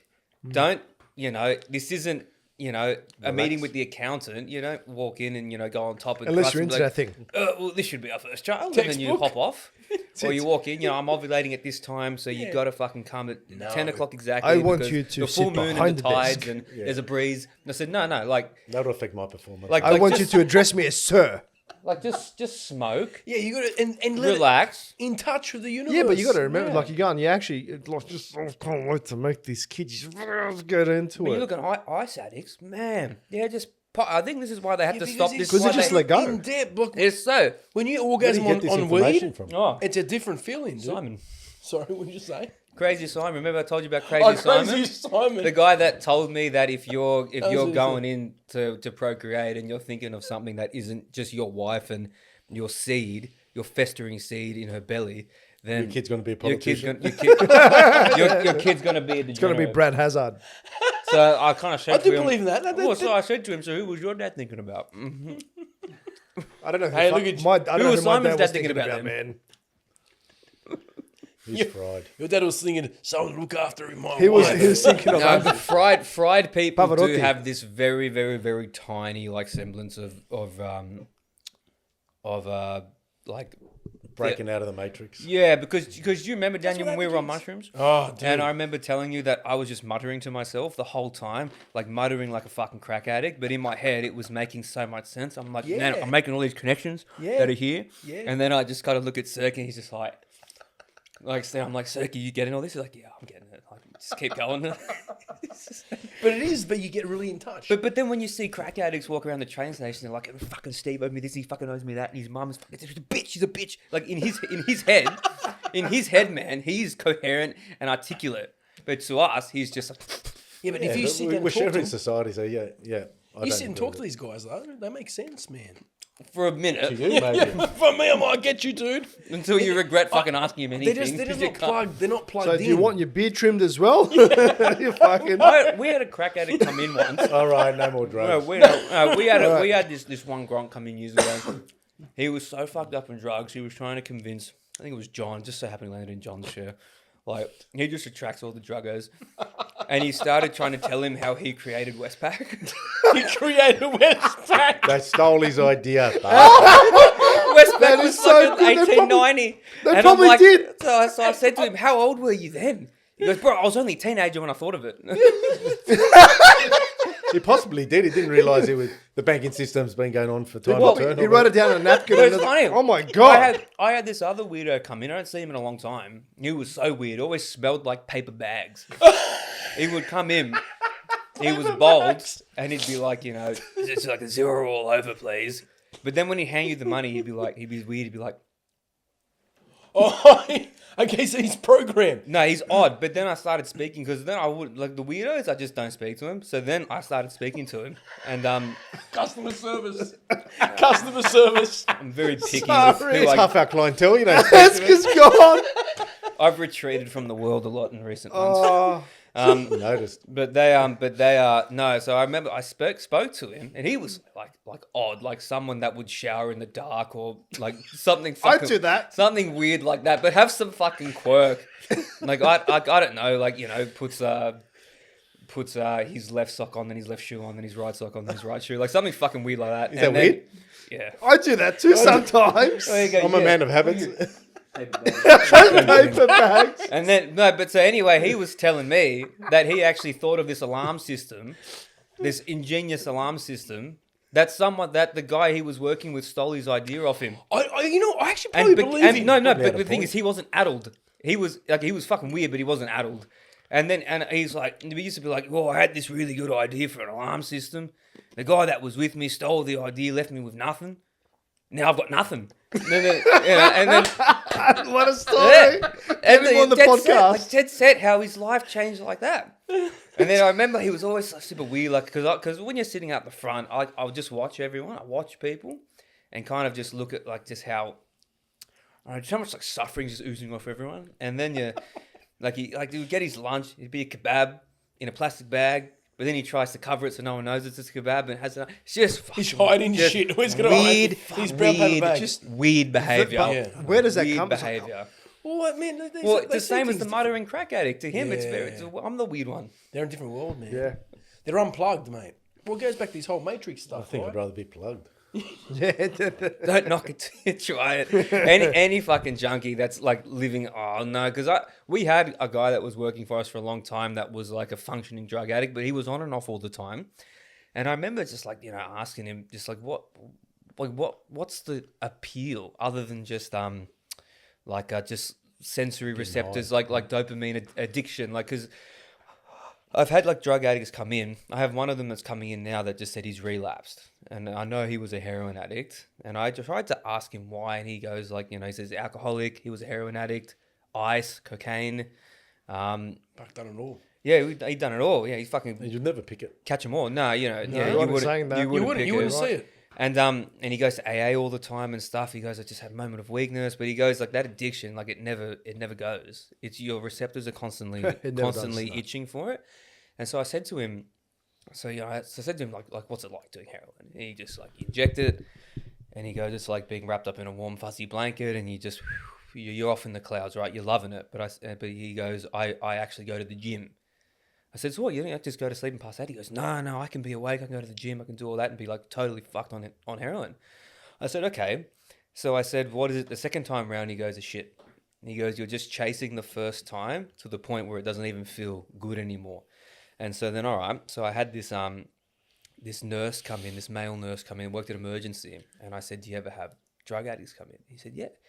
And I said, do you ever have to use Narcan, which is a thing that reverses the opioid effect? It's what they do when people have some fentanyl. They give them Narcan, reverses it.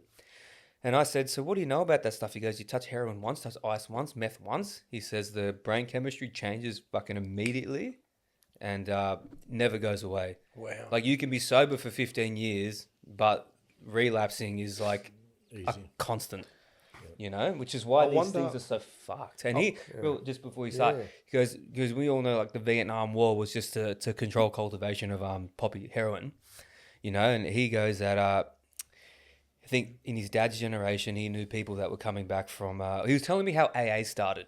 And he goes, it started because people coming back from Vietnam were getting fucked on heroin.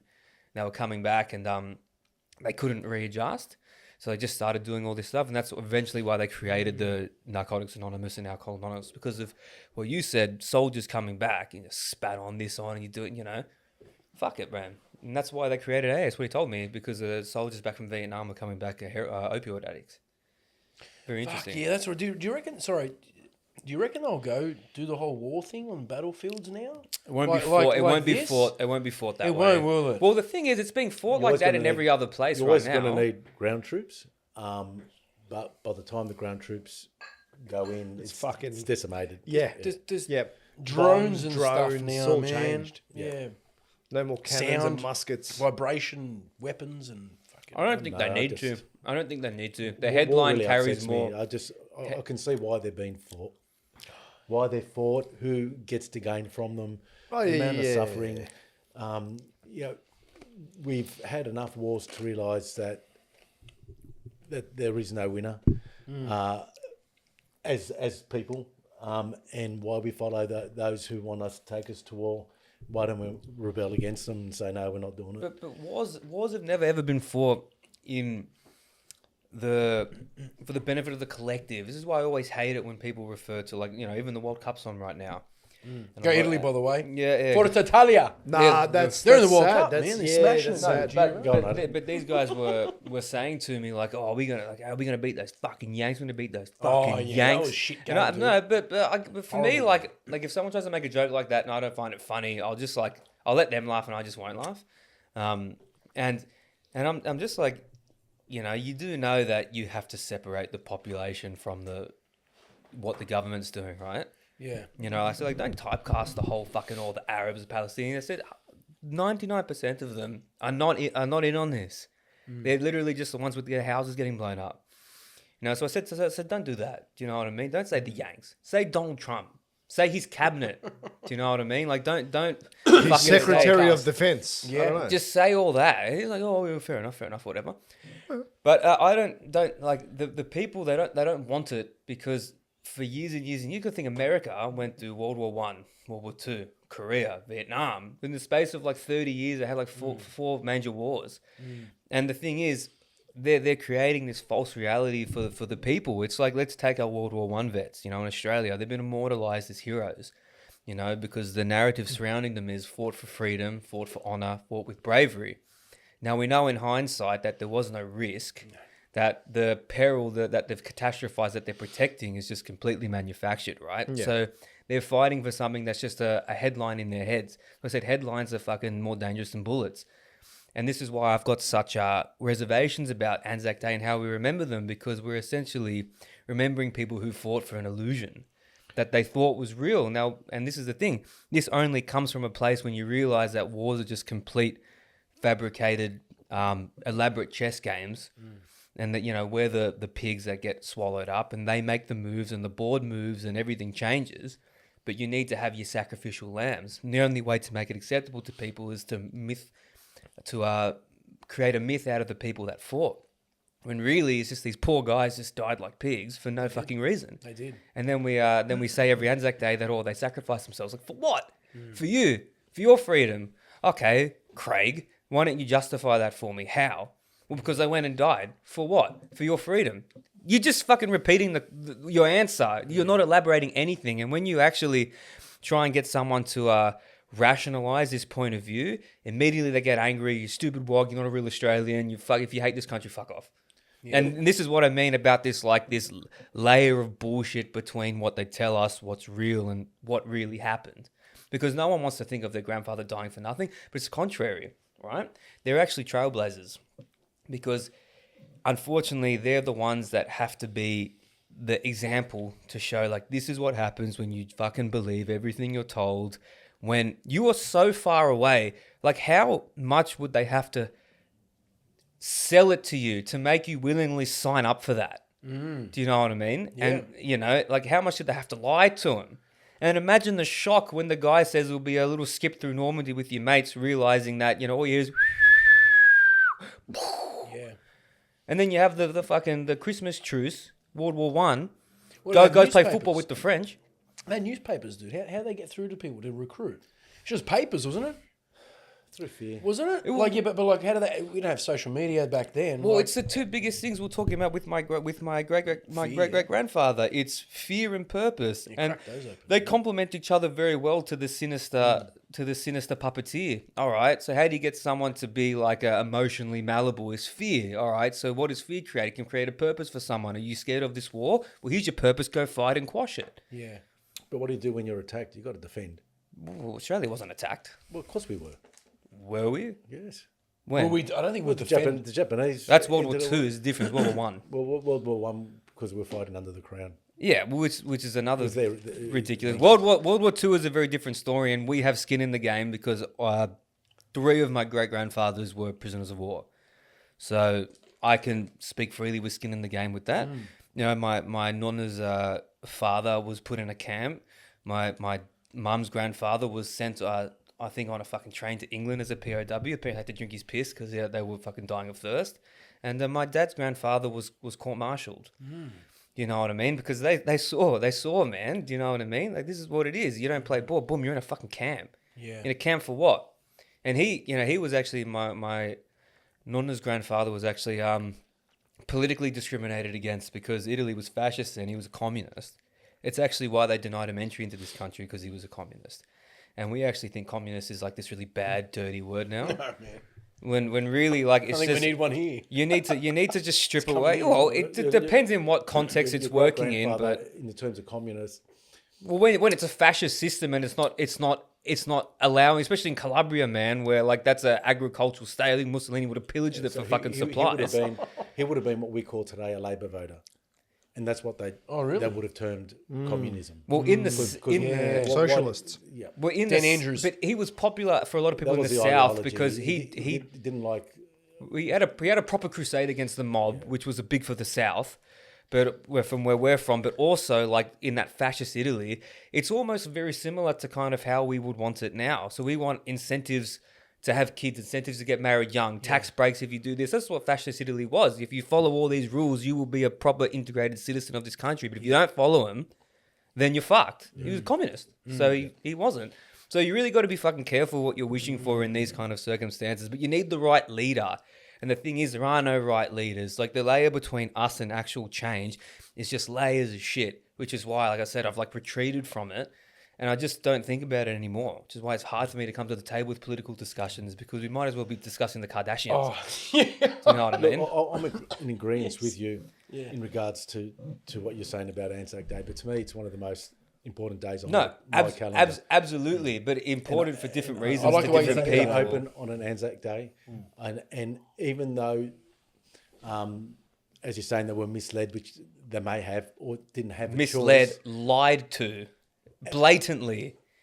Yes, their reasons and their purpose for going to war were just. Well, to them it was. And to me, that's something to be honoured. Yeah, I but agree. 100%. But we're talking now over 100 years later, and we have hindsight. But it's still this same pill that we kind of convince ourselves we have to swallow, because desecrating Pop's memory. I said, you're going to fucking liberate him if you overthrow the government that lied to him, telling him to go fight for his mates, go fight for his country. He dies like a dog in a trench. You will fucking honour him by changing Anzac Day from a day not only of honouring them, but saying, not only do we honour you, Pop, but this is a day where we don't forget what you've done. We don't forget how the way that you sacrifice your own people for your own fucking personal gain. And that's all war is. Do you think we'll have I've asked this before, like the way it's going on, do you reckon there will be a rebellion? Like some sort of... No. Not in our country, though. No way. No. Overseas, look at Ireland, we spoke about before. Who knows? It's taken that for them to rebel now. Seen how many good shows are on Netflix now? No way. Yeah. Yes. The World Cup's on. Well, porn being gone was a When start. you get to a stage where That's something to do with my hands where now. there's so much injustice, and that your family members then become victimised, and you're hungry, and you can't see any escape, that's when people will rebel. But it can only be done as a collective. Yeah. And can see it happening. Just look at history.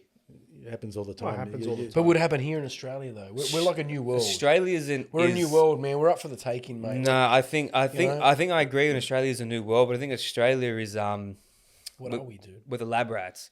We are. We are the one that, all right, see this little cage, this is Australia.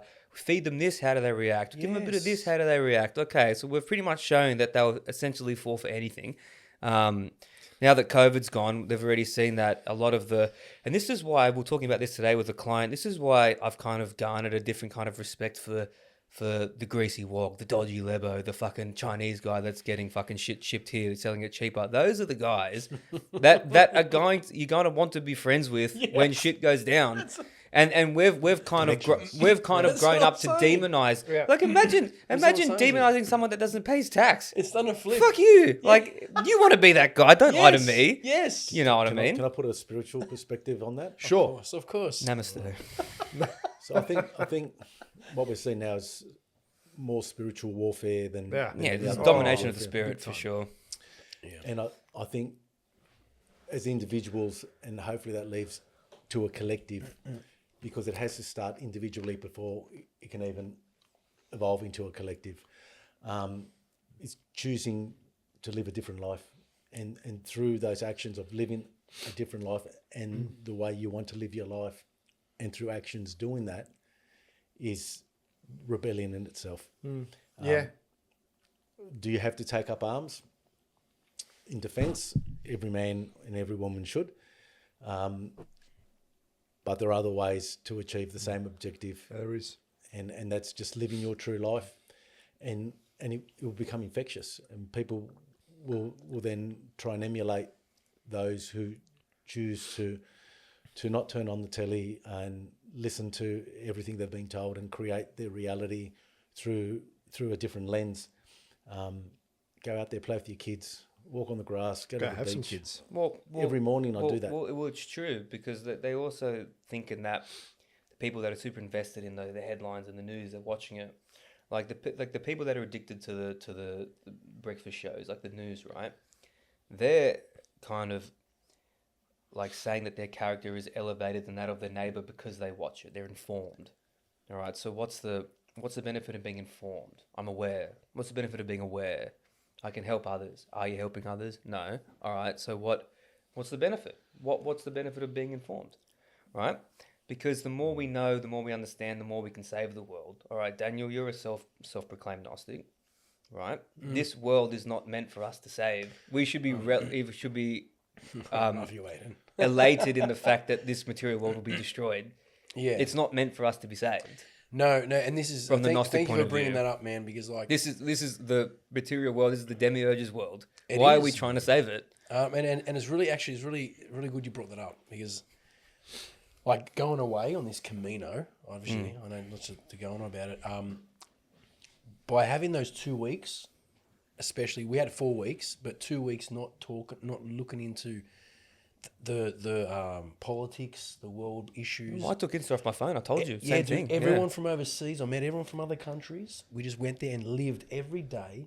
We walked and just enjoyed living, just being, and that's where I found peace, Tony. You know, people, how was it? They asked me, how do I explain finding that little bit of peace? And it's just not listening to all this stuff like politics and stuff. And like you say in this book, man, like it's exactly what it's finding your sole purpose. Yeah. And not being distracted by that fucking materialistic world. So as Aidan said, being informed, what's the purpose of it? Well, everyone should be informed, but it doesn't necessarily mean that what you're listening to is actually fact or correct or truth. But you have to be aware of what's happening around you. If you haven't turned on the telly at all for the last, say, 2 months, and you're on a hike or on a Camino in the mountains, or you're just not interested, you won't even know there's a war going on. True. Oh, mate, did it. You go to the petrol bowser and you pay a bit more for petrol, unless your business is heavily dependent on the prices of fuel. Then you're really not going to know any different of what's really going on. So you can choose to live in fear of what may and may not happen, of all the wars and rumours of wars and how shit life's going to be because of it. That will become your life. That will become your reality. And I think when you understand energy and when people say, it's psychops and indoctrination and all that, well, that's exactly what it is. Because if you understand how energy works, right, the more energy and the more vibrations on the negative scale will eventuate and manifest into reality. So your fears will then become reality. Yeah, true. And by being aware and knowing what's going on, it gives you a defense to know that I'm not going to buy into this. It's out of my control. Marching on the streets or being unhappy or depressed about it isn't going to help the situation at all. Just live your life. Just live the life the way you'd want to do it the best you can with the resources you have, and don't buy into it. And if collectively people don't buy into what those who make those decisions want us to, then they just fizzle out. You're right in saying that. What I want to say is, in Australia, when everything kicked off, same with COVID, toilet paper, here, fuel, people were filling up fuel like crazy. In Europe, did you see anyone that had fear? I saw no one. See, thank you, Stodge. This is what I mean, man. No one. It was different. They had Palestinian flags. Santiago had a Palestinian. Yeah, so they're that's socialists in Spain. No, There that's, wasn't- that's just virtue signaling. But there wasn't, but there wasn't as- anything, dude. No one cared. even my man. family in Serbia. I was so happy to be there. Like we said about how we've been told here, what we see overseas, we are getting brainwashed here, dude. You go over there, okay, all the stuff, but they're living life. They don't care about anything, mate. Well, that Europe has traded doesn't have that. Well, you can't you got to always say like, oh, generally speaking, all right, that big American capitalist mentality hasn't really. I don't want to say infected because then by default, by the audience, will make me a communist. So let's just say, all right, like that communist kind of American style hasn't really got to Europe as much as it has here, you know. And everyone says the European lifestyle is great. You know, it's awesome. They just fucking do whatever. They do nothing. They sit around. You do know, like their summer holidays is 2 weeks. That's it. Then they got to go back to work. But they traded the being content with less, because even though that a lot of them in some parts of Europe only have a couple weeks off, it's still, you know, you're having your closing for lunch. You're having your nap. Do you know what I mean? I only Like get 2 weeks off, bro. What are you talking about? I only get Christmas period off with work. that's a shame. Sorry, that's what But these are big dollars, dude. No, Yeah, but that's the reality of it. Like you can either have acceptance and say, okay, I've chosen to live my life this way because I want such and such and such, and just own it. Or you can be quite And that's content the way it in is. just, Be happy in to just do it. having Just your accept thing. it. That's the way it is. What's- If you don't like it, then you've got to make you know what, changes. Tony? I think I want to sell up everything, buy a barber shop, just start cutting hair, go live in northern beaches. because You the don't wanna be last- the fishermen last in 12 Finisterre. months, You don't want to do that. I tell you, the last 12 months, I feel like I've been chained to that chair. I get that, yeah. And I was sort of out and got pulled back in. Just when I But- was out, they pulled They me brought back me in. back in. But wow, okay, but not because of any external factors. As I said before, I regress sometimes in my perception of the way things need to be, and I'm the orchestrator of that, No, I agree. and I've got to wear that because if I wanted to change, I could have just don't rock up, and I've been good at it. I rock up later and later every day. But I still get pulled in because, let's be honest, it's because I want to be there. Yeah, Otherwise I I get wouldn't. Yeah, true. You know, when me and Daniel were over, when we were in Finisterre in Sicily, Catania. no, it started in Finisterre. So when we're in The end of the Spain, world, mate, in the end of the world, we were sitting down at just watching the water. So at the not the It's right at the edge, dude. yeah. Like we were sitting down having. We just had some fish and chips, and we're looking out there. And I just looked at him, and he looked at me, and we both had the same. No, this was in Spain. And we had the same idea, and we just looked at each other and said, "Fucking." It's just so funny how it all happened. He goes, let's just leave everything behind, and just fucking become fishermen. And I was just like, I could picture my life just living Fishes of there. men. Me and this guy here, and he had the same thought, and just live you as can do it, fishermen, leave everyone behind, and just for the rest of our lives just catching octopus. There was a German couple. who But if run you the could cafe. live like that, why not? I would, but I was so close. I was like, I would be attachments. happy with that. Just going out there, catching fresh fish, coming back, selling it, eating it, and just living a very basic life. Yeah, well, that's the biggest marketing tool. That's that's what's been indoctrinated into Yeah. us is that we need to have more. If you haven't got that, you're a loser. If you haven't got that, you're failed. If you haven't got that, Yeah. if I was able to produce off the land and live everything I want and spend my days doing that shit, Yep. that'd be great. But then I think I can just go to the shop and buy it. Yeah, that I prefer but that's growing not apart. it's not as fulfilling Look though. at This is chickens, the man. thing. It's not about convenience. It's about spiritual fulfillment. You know, this is why I loved it when I lived in Delmar Parade, my little place in DY. Yeah, even though like it was extenuating circumstances, it was like living in a smaller place when you've got a bigger one available. But you know, I had my little flat, my little kitchen, my little living room, my little All you laundry, need, dude. my little bedroom, a nice deck with all my garden next to it, a little deck I could just fucking smoke on, look at my plants, and fuck, like I was just so happy there. I it's loved enough, it. It was dude. it was enough, That's man. successful. Like I grew up, I got If you can like- do what you love, that's like success. compared to my it is. parents, like I grew up in big houses my whole life, and obviously it was great. You know what I mean? Like Fucking it was, big house, man. it was nice and comfortable. you know. bro. I was always, feeling a little bit like a little bit of guilt when I was younger that was always the case. But where I grew up was everyone like there was only maybe like a couple Filipino kids in my primary school living in apartments, but that was it. Everyone else had a house. So Not like yours. That's a big house. well, It's a not beautiful everyone's house. parents worked for themselves and No, had but that drive. they Do you had know a- what I mean? but they had a dream as well. You had a dream. I made it for generational living. Exactly. I knew what was coming. Exactly. But And it's you wanting built- less, man.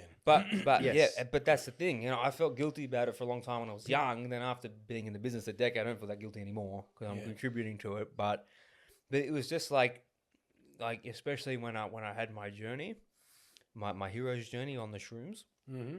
One of the one of the themes that kept coming up the whole time. One of the things I was muttering to myself as I was chewing the fingernails off my fingers was, I was scratching the fucking concrete. Is I don't care about money. I don't care about money. I don't care about money. I don't care about money. Yeah. And then one time I finally decided to open up to one of my parents about that, to my mum, which was a mistake because she took it personally and she goes, well, that's easy for you to say. You're using our money for everything. I get told That's why that you don't because care about money. Oh, you're in the situation. I'm you fucking can. in the shop right there with you every Yeah, day. I know, It's I definitely know. So our it's- money. It's nice not to worry about money. Yeah, When you know you got that safety net of someone Correct. providing Yeah, for but you. I also took it down a notch and said, like, yeah, obviously that's the case, but what do I have to sell my clothes and be a Hey, barefoot destitute for that for me to have a valid? I said, Mum, why the fuck are you shitting on my visions for? Do you know what I mean? How dare you? I want to paint gay things, Mum. Bro, man. Bro, man. Her truthful reply would have been, "Your father did it all to me, so fuck you." See, the problem with males when they're older always stems from the mother. Oh, bro. Oh, yeah. I told sound Dad, like you Robert chose. Brown. It's always the chose mother. her. It's Robert But look, Barone. I don't want to be rude, man, but this Robert conversation Brown. going forever. But we do have to tee it up, dude. Why? I don't know. How long have we been going for? Doesn't matter. No, we've been going for like 45 minutes. Doesn't matter, bro. Hey, one thing I'm going to say 45 is minutes. I am I thought you meant forever, Nick, don't I'm worry. forever a better person from meeting yous, your 100%, family, dude. but these cupcakes. Oh, dude. That's not even a So who cupcake. made That's them? a cake. That's Who made do you with think? love. Oh, that was my mum. That wasn't Dana. Oh, mama. Yeah. So I'm Luciana, Lucia. Sorry, Lucia. Lucia. I apologize. Not with a C, not a J. I'm going to have some. Lucia. Yeah, like you serves like putting J's in. All right, Lucia. That I had the poppy seed one. It was Really? It's poppy seed? I'm going to have one afterwards. I- Camera, I- man, I just want to scoff it. that thing deserves an award. You know, Hey, you and got... Oh, that's a battle I have, trying to keep a slim waist. it- How do you- I how don't do know you how do do you all like. the cooking? Let's go another 1 hour. How do you do it? Hide does it through it. clothes. How do you stay fit and do you just do? because you kayak for It's you, all this. you kayak Kayak. about 10 No, hours a day. No, I don't kayak. Me and Daniel say that you do kayak. Yeah, no, I don't Do you kayak. hit the weights, though? I you have exercise? to go off the weights because my body's breaking down, but I do an hour exercise of some sort every day. You are a well-fed man and a well-fed family. That there in itself is the best cupcake ever. Has Dan ever made cupcakes for us before? Dude, those... I've got to be careful. Those, what was it, Nick? Scrolls. The Okay. scrolls, No, the dude. scrolls. You guys, nah. Oh, the best. Nah, fucking don't talk about the scrolls. You guys The dipped me on the another scrolls. best. Oh, really? Okay, all we right, got to anyways, tee it up. these If we scroll- still got more, because I still got some, had some. Go for it. Go! Go for it. Got 5-10 minutes. How long we got, Nick? Go for a walk, Nick. Well, firstly, I remember. Well, no, Oh, dude. No, bro. I Hey, got your back. Don't Well, worry. no, like I remember the politics thing. PayPal. Oh, yes, like yes. getting involved in that. You know, like, because you know because you know I had it my whole life. I had fucking. You're in politics? No, I had his ambitions my Oh, whole yeah. life. So it was more fucking parent and friend president of my high school. So straight away it's like you can't do anything because your dad's always watching you. You know you can't do anything. And then you got the with the politics and my stuff. dad And was then never watching me. you know. My dad wasn't there. He He was, but he Here we wasn't go. there. We got polar opposites here. Where you go, be maybe I was grateful, better off right? with him watching me. I think so. He wish he was in his So room. you're saying that you felt it was a disadvantage Well, because I I decided won't. I won't to know. run the PNF. I won't know. It was just would have been nice to have fucking had a place to spread my wings without saying, "Oh, your dad won't like that." It's like, yeah, but that doesn't fuck mean off. I would have judged it or they well, try telling that to someone that's like 16 and Who's telling that you to you know, now? like you go, well, it doesn't fucking matter now, does it? It does matter. The trauma's already done. Damn it. You know how many sessions of circuit I got to do before I get over this? That I have 6 to years. dose that another school I have to dose another because they had 14 that grams. perspective of an ex-student getting involved and trying to emulate you guys to have the same experience that I did going through that school, and he did. We brought school dancers. Our attendance for that school from almost at risk at closing down for when I took over the PNF. We had a 2-year waiting list. Like everyone see? wanted 2 to year come. waiting Really? list. Yeah, but no, I'm not on. disputing the School dance, the bro. impact of it. But it would be very hard for him as a son. I'm not to be- disputing the impact. I'm Imagine talking the son about how telling how Biasi it affected me as a student. I couldn't care if it was successful or not. It's about me. We're talking about me. I love it. But if the environment at My school is whole life. good, your experience is supposed to be better. But And it what was part a of school about that dance, other bro. than- You had a school dance. Yeah, it was good. No, dance. they were epic though. That was fucking freshwater surf club. And Eshe's tried to break into one of them. How good's that? That's awesome. Not good. No, but I get your point. I definitely do Yeah, understand you. We I had validate this. Good you. for We the had, we PNF had coffers. this one teacher, Miss Blasius, and I really liked her. Blasius, Serbian? She's a Croat. Oh, okay. I really liked her. She was Yeah.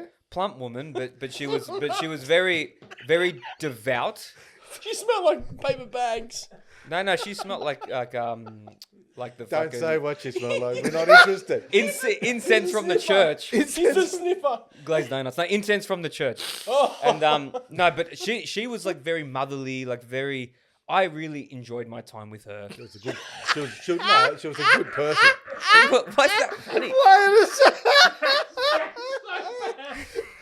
I like watching children. This because I enjoyed my time with you. Sorry. This It's guy so likes true. Having an affair with the fucking Who did? no one. I'm just trying to remember what her role was. It was like She was pastoral care. Yeah, the pastoral care. Dude. Her office was called the Cottage.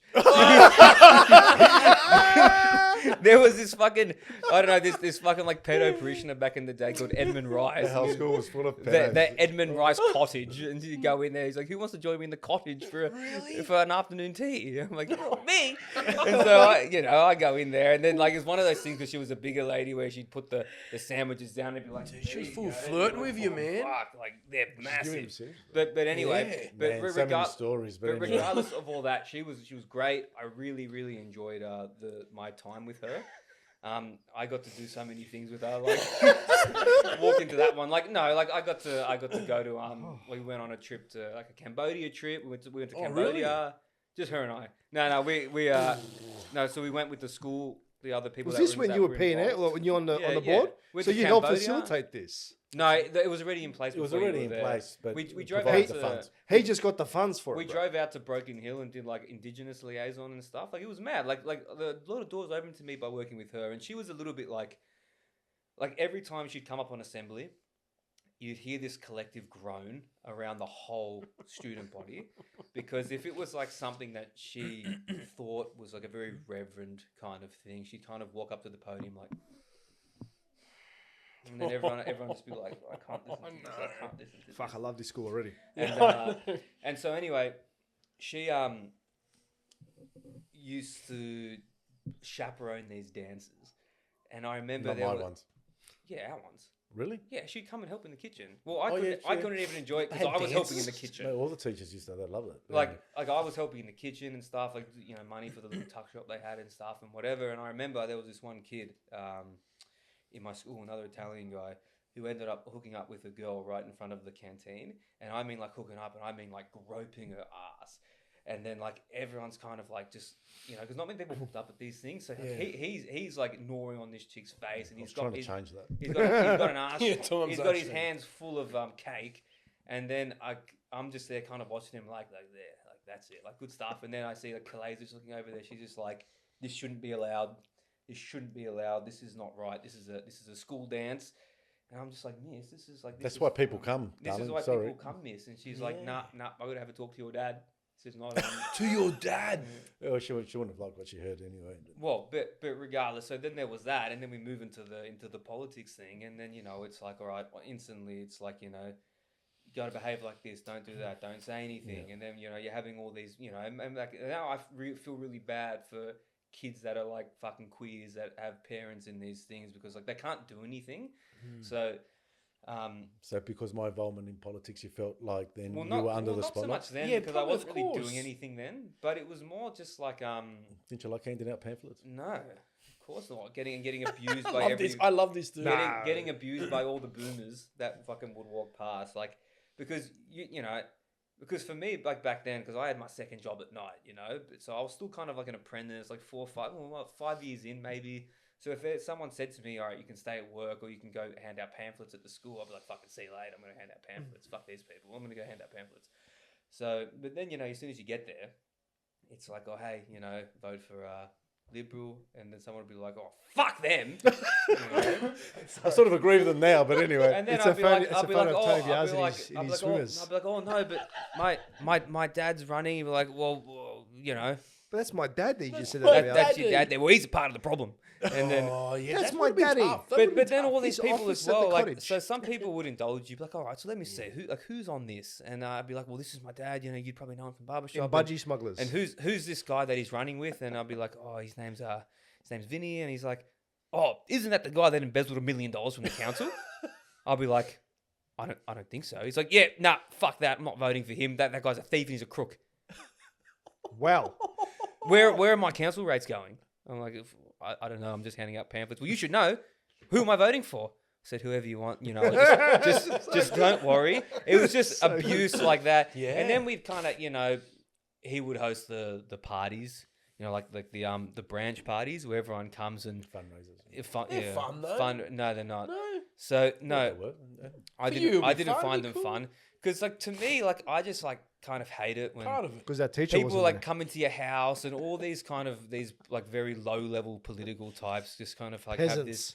Yeah, like they're just very low on the political scale. They're kind of like they want to be movers and shakers, but they're not. And that's why they And, come. So yeah, when I used to host these things, obviously there'll be someone people want to come and listen to. So whether an immigration minister or a minister or a general, Jim Molan, so there were a lot of guys that were in the Liberal Party that were in office, and then obviously those who were in the party would come, or those who weren't and were interested in hearing what they had to say or wanted to ask questions would, but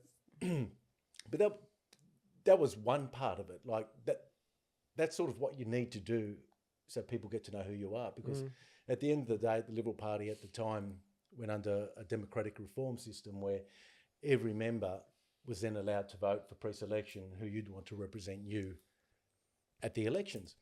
And that was powerful because then the prospective endorsed candidate will then have to be present, have to answer the questions, and have to be up to scratch with appealing to potential voters. And the way politics works in regards, let's say, with the Liberal Party at that time, what gave someone a fair bit of clout would be how many people he could, how many people would join the party, become active members, and be able to vote, and what influence you had on those people.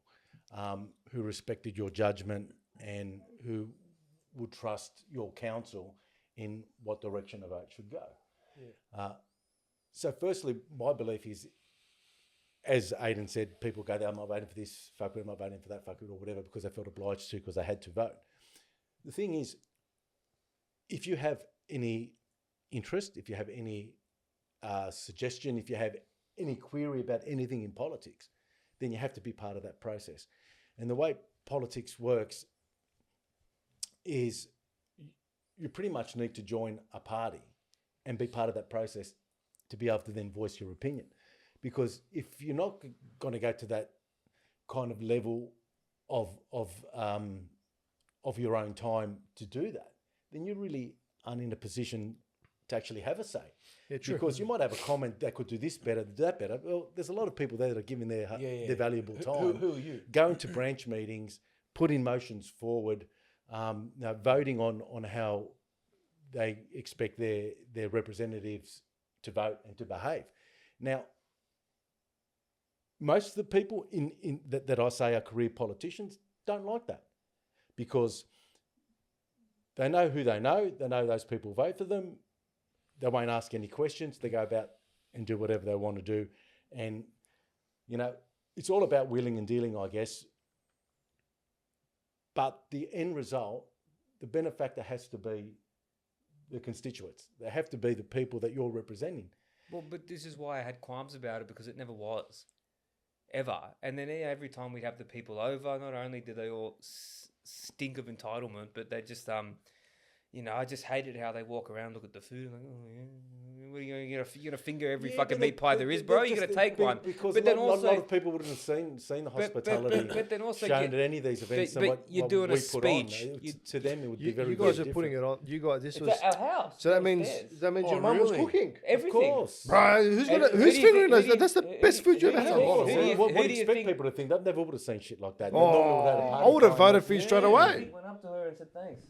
No one. No one. We have to. I want And then- names and addresses of I every think- single I think person. Yeah, that's But good. then- there would have been. But then you have someone speaking and doing their thing, and then I'm just sitting there observing everyone. And while someone's trying to actually speak or say something of genuine worth, he's whispering to her, he's whispering to him. No one's there for any of this. And this is why I grew to detest these people. And I said, you know what? If I can just milk these guys just for the connections that I'll get, great. Yeah, because to me, they're useful idiots. Yeah. And from what I saw from this world, it was literally just you got to fuck them before they fuck you. Yeah. So why would I want to be in the connections you get are great, but is it really worth kind of lowering yourself to that? But it isn't even. No, it's not for the connections. As I said before, it's having that realization that you have to be part of the process. You can't be a victim all the time and saying, I don't like the way they're making that policy. I don't like the way this went about. Well, join a branch and voice your opinion. But it's true what you say. It is all rigged because regardless, I'll give you an example. but that's a Regardless of what we psyop. wanted, it never got passed through never did. through motion. No. So all So that. for instance, we'll take COVID for instance. So in my branch, Brad Hazard was in there. He was the health minister. I remember when I went to a first couple meetings. He goes, "Oh, you're Tony Biasi. I've heard about you." He goes, "Let me tell you right now." He goes, "I know what you're trying to do, and a guy like you will never ever, right, be a member of parliament." Right. And I look at him. I go, "Okay, nice to meet you too." Like, because at the end of the day, they're threatened by any new emerging talent. And when I say talent, I used to run a lot of youth forums, right? And I remember one time we were in a mentoring group with Tony Abbott, and I sort of mentioned to him, look, I run a lot of these mentoring groups, these youth groups, and I'd love them to meet you and get to know you, the person you are, the way I know you, right? Rather than the way the media has portrayed you. And it's important because at the moment they're being targeted. That voter base is being targeted. They're very impressionable, and they'll be voting soon. And all they're going to hear is what kind of person you are, what you stand for, and what you don't stand for. They know nothing about your history, what kind of person Shirt you fronting Putin. are. Unfortunately, he never took that offer. But I think he was on. Unfortunately, he was wrong time. He was on a course for demise anyway. But going back to the branch meeting, like as I said, representing your constituents. It's a privilege, but with that privilege comes a responsibility of why you want to be there for. And I understand now, being part of that process, the difficulty a lot of these members have to face, because there's a lot of interference, not only factionally within your own party. You're getting slandered, you're getting media releases. It's all those who are competing for the position you're in. So there's a lot of career politicians in there that are in the system that Aidan is. They do what they have to do only because they have to do it. It's not because they really want to be in service. But in saying that, they really have to invest a lot of time. Like, they live in a bubble. Their whole lives are spent doing that stuff, you know, and they're really. That's why I say they're really not in touch with mainstream society, and I think that's where I added a lot of value, especially to a lot of members of parliament that asked for my feedback and asked me to help them out.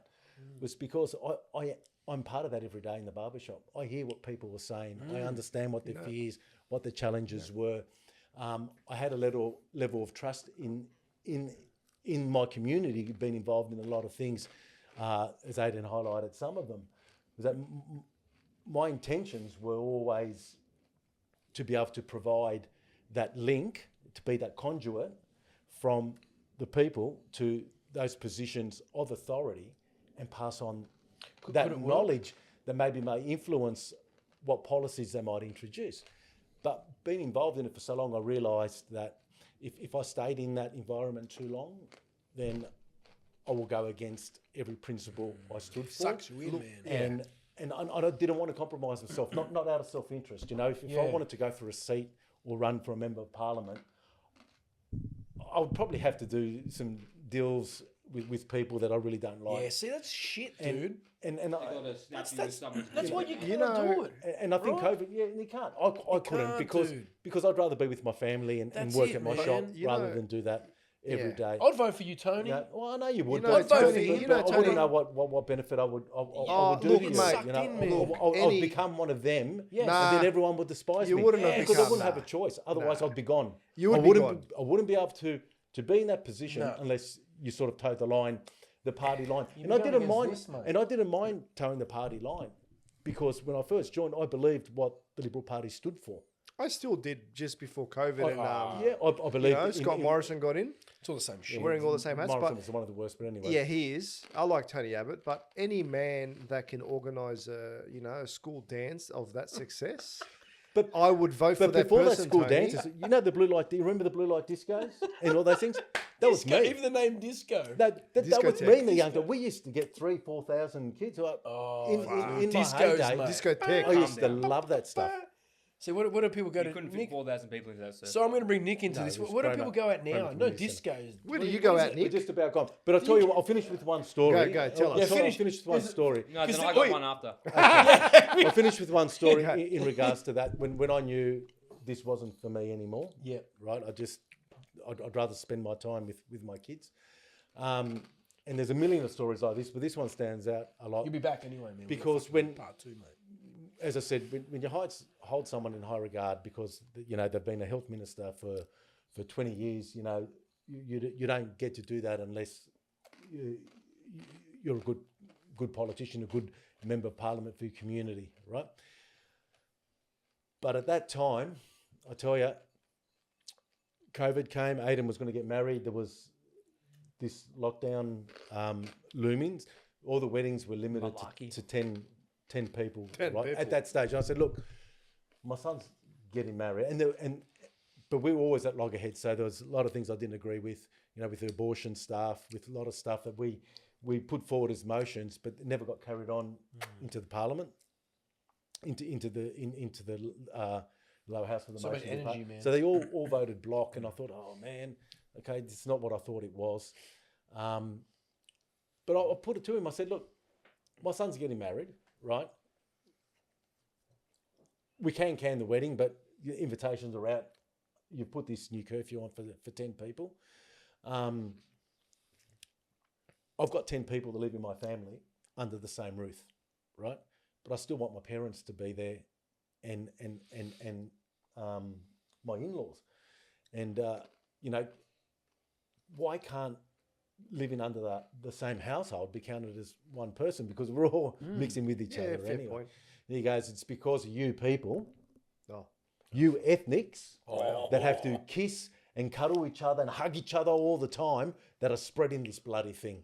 Are you And, serious? and Lucia was there at the time Brad too, Hazard and everyone was there at the party room, and I sort of stood up, and I remember the president of the branch at the time came up and held me back, and he goes, that was uncalled for. Yeah, dude. And I thought, you know what?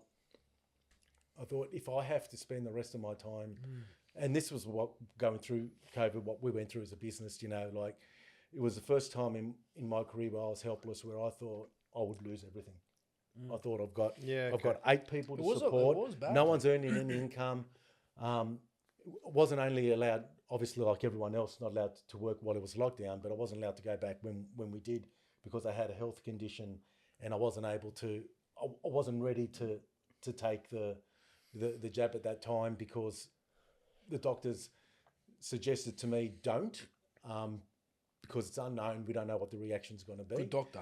And then when that medical exemption no longer was valid, I said to the doctor, I won't be able to work. Like, what am I supposed to do? He goes, well, I can't help you. They've changed the ruling. Yeah, sure. And that's it. And I go, well, what do you suggest? I suggest, well, you might not work for 6 months, but at least you'll be able to work again after that. He goes, you take it, you might not be able to work at all. And he goes, and how are you going to support your family then if you succumb to it? So to What an a adverse doctor. reaction. So he was Yeah, good. So I man. took that advice, and eventually everything sorted itself out. Felt comfortable, got it done. It's no problem. But the biggest thing I found was that they were the best times of my life. Looking back on it, such a negative impact is what actually brought me even closer. I managed to get the book printed. It's a stoic. Right, so I had good 4 months off, got it published, added all the extra stuff I wanted to add that I'd learnt through substantiating documentation, and I got to spend time with my kids. Yeah, man. That's the best. This is what I love. 3 about months COVID, with my dude. kids every day. Yeah, man, And we that's the lived best in the best LGA in Sydney. Going to the beach You every did day, actually. This exercising. motherfucker was going on Kayaking. the beach. It was a Cold plunges in the ocean, mate. And this is the thing. Like what you're saying, it's exactly the same as like I got to hang around here and just spend with the kids, man. It was like the best thing. As the obstacles the way. I was in my backyard. The thing that comes in. You had your I backyard had is my phenomenal. backyard, and I was still working. But geez, how 2 hours passed quick. There's a million and one things I would love to add. Maybe another time. That's all right. Aidan, We'll you come need back to for finish part off. two, man. Well, I was, I'm gonna say thank you very much for attending it. the Tony Biasi No, podcast. man, this is a nightly order, man. Like, dude, you're a special guest, I'm a mate. knight. Yeah, you're a knight. He's a knight. You're He like- is the knight. You are the maybe, knight. maybe the Duke of Lancaster Crescent. Yes, the Duke. The Duke. We call him the Or Duke. the Earl, or the Earl, Lincoln Avenue. You're gonna fucking call you Kingdom king, of the Biasi. Godfather. He's the Godfather. He's the And godfather. Brad Hazard, wherever you are, all the best to him. I haven't heard nothing from him, mate. Maybe he succumbed to the vaccine. Oh, there's a million and one things, but like all respect due, he would have had a lot of pressure on him as well. Oh, they all did. What pissed me off the most is during that COVID thing, my brother was in the coppers, and I was saying, and he was doing the hotels, the quarantine hotels, and he was scared shitless. He was going, man, I'm running this thing. I've got no PPE. We get one mask if we're lucky, one glove. There's no hand sanitizer. And at this stage, I was glove to share. I was all believing in this. I'm thinking, well, we've got to do what we can. Like this is national security What's stuff. scary? So I had a Never for a second. Chinese fella that I was mentoring. He was quite substantial, and I gave him a call and I said, "Man, do you know anyone who's got PPE stuff? Because I want to get some masks and all that. And I know all the cop stations don't have any. And he goes, I'll tell you what. He goes, let me make a phone call. He made a phone call, and one of his cousins actually ran this whole factory in China, right? You could get anything you wanted. He goes, he's got a pallet going to Spain. He goes, he'll keep it for you guys. Right to your chief medical officer, prime minister, whatever. I sent an email to all of them, right? the health minister, chief medical officer, Yeah. stating this is what I can get you, the whole items. I don't need to be the middleman here. You can send an army plane, go direct, pick it all up, and supply all the hospitals. Even the hospitals were calling me, sort of saying they were short because by then word got round that I could access. I got that pallet anyway, and because I didn't get one reply from the government whatsoever, right? There you go, Members mate. of Parliament, What no does that one. tell you? This That- podcast that's getting how I shut down realised now. how it worked, right? Yeah. That's when it started thinking, okay, it's not just innocent guys going there because they want to do good for the country. Nah. It's something much bigger. And I called one of the packs, one of the police command areas, and I said, look, I've got some masks if you need them. I can get you some. And they go, oh, man, thank you. And then all of them called me. And the thing is, I lost money out of this. Where everyone else, like Twiggy Forrest, thinking he's a genius because he saved the country because he brought out PPE 6 months after I could have got it, right, and made $1 billion out of it, right? I actually lost because I gave the command centres the same price I got, but I had to add GST, and I had to pay that tax on those masks. But I supplied all the police stations, hand sanitizer, face masks, whatever they wanted. But that gave me an insight into, you know what, you have to be part of a register, part of the big boys club, and that's the only way you're going to do business with you. And I'm thinking, wait on, is it a national emergency or not? Like, you're selling us this shit. You're locking everyone down. You're saying we've got to stay indoors because of the shortage of PPE. I can get it for you, but you don't want it. Yeah. I can hear Azio outside already. So yeah. Yeah. But this goes like, okay, I know we can go on for ages, man. We can, hey. Wrap it up, bro. Then wrap it Wrap up. it up. Wait. Fucking wrap it up. Would you come back, Tony? Of course. Yes! Aidan, anything to say? Because we can keep talking, dude. No, I just wanted to tell a funny story from school camp from year 11. Go for I was it. going, sweetheart, I'll be home in half an hour. Yeah, well, that's half the problem. Hey, Nick, Nick. if you Is he going to tell this story? Or Okay. Sorry, dude, we always drift off. Is that all right, Nick? Yeah, tell the What story. the? Oh, Well, it was one of the things, right? Where you say, you get involved with politics and stuff, and I don't like because you couldn't. I like to be crass. I like to be racist. I like to say all these things, right? You can't say these things to these people, right? love Because it. because a lot of them are of color and they get offended, so you can't. But I remember I had this one time in school, year 11 camp. It's where this was the camp we went to when we were transitioning, not sexes, but transcending from children to Adulthood. adult. going through puberty. So it was a natural transition, wasn't forced. Testosterone.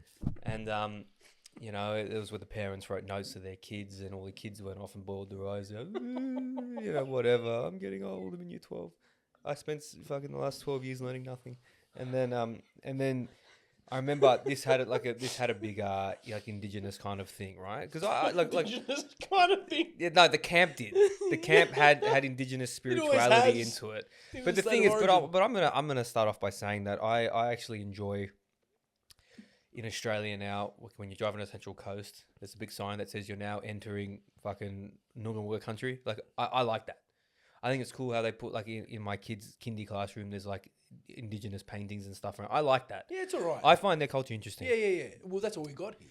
The true culture. Like the Yeah, the the true true culture, culture, like yeah. and when people try and slam like the welcome to country and stuff, like look, I get it, why people don't like it, but if it's literally just lip service, just fucking shut up and take it like seriously. If he wants to stand there and say welcome, like the fact that you're getting so offended at that is just showing like how big your ego is, bro. Just who cares?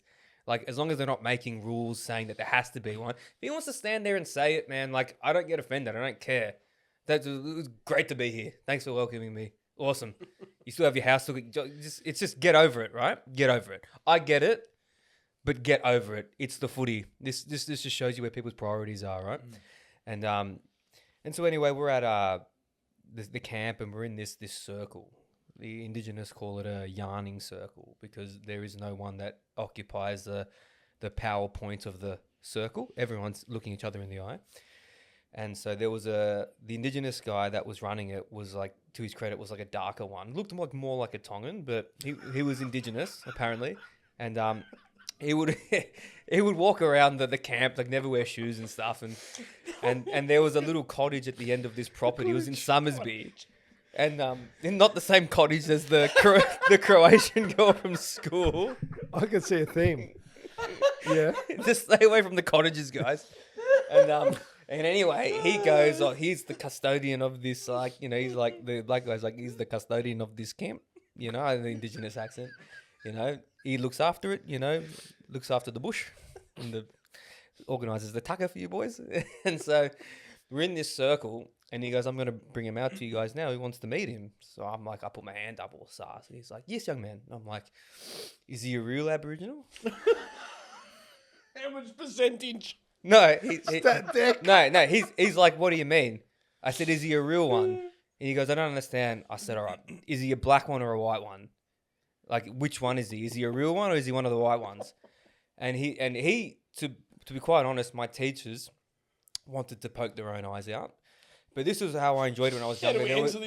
There was no like filter, and I didn't care because to me it's a genuine question. I said, like, are we getting an authentic Aboriginal or are we getting one of the white ones? Because if it's a black one, then I will feel more immersed in what we're doing here. Yes, I want a black one. You know, and want a black one. And so he just laughs and goes, "Look, son, doesn't matter how much milk you put in coffee, it's still coffee." And I'm like, yeah. And eventually, there's no more coffee. And then a guy walks out of this cottage with no shoes on, very minimum clothing, looks like Nick, and walks out. You had a mo? He just nothing. He had nothing. It's just this fucking white guy walks out. He's like, "Good day, boys. Named Daryl. I'm from this country."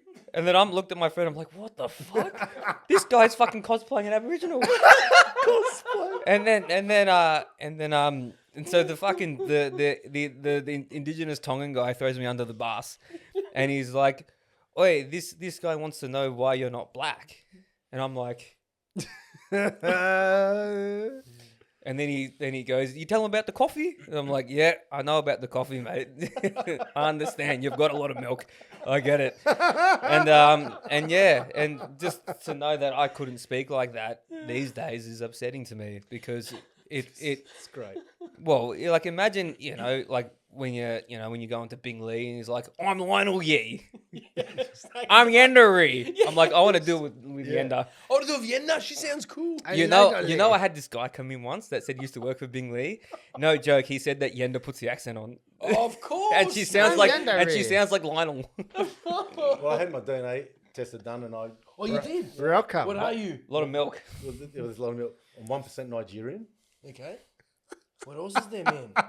That's all right. Can I say That's why the kids are strong. Can I say then I'm big- African? But do you know what I mean? Down below, he's So African. what? You got a lot of kids you don't know about? Everyone's got a lot of milk. 5 children. I'm 6%. Five I'm children, actually not don't know any of them. 94% Southern Italian, but I think it's 4%, 2% Turk, 1% Levant, 1% Irish, 1% Danish. How can they calculate a But percent? I just love the changes. fact that you have It changes. Nigerian in your blood's and come I've through. got hemochromatosis, so I've got Celt in me as well. Mate, and it changes too. I'm a Basque. What's that mean? You're Basque. So the Basque area in Spain is Basque. from the north of Spain and France. It's actually like Neanderthal. Look at my head. Yes. Yeah. I said to my auntie, I said, explains the head. You now. look like Hi, you're about to Adian. be Oh, you're about to be replaced by a superior species. Dude, no, very soon. seriously. You know, Because it explains a lot. Yeah, but It they explains they 6% don't know Basque, they dude. don't know the It's not a origins lot, of the dude. Basque. It's a lot. Well, it's cavemen. You're real indigenous. Caveman. So you're saying they're unique because European they're caveman. unique because they never evolved. They never evolved. It explains the head. Look at the tester. We're primitive Don't worry humans. about the tester. There's a lot of other things, mannerisms. Yeah, maybe it I explains. know, but- You know, a mate of mine, his dad used to say, he used to have a saying, and we might get shut down for this, and I fucking say it anyways. Fucking say He it, used to mate. say to the Asians, he goes, "Man evolved from ape, but you didn't evolve far enough."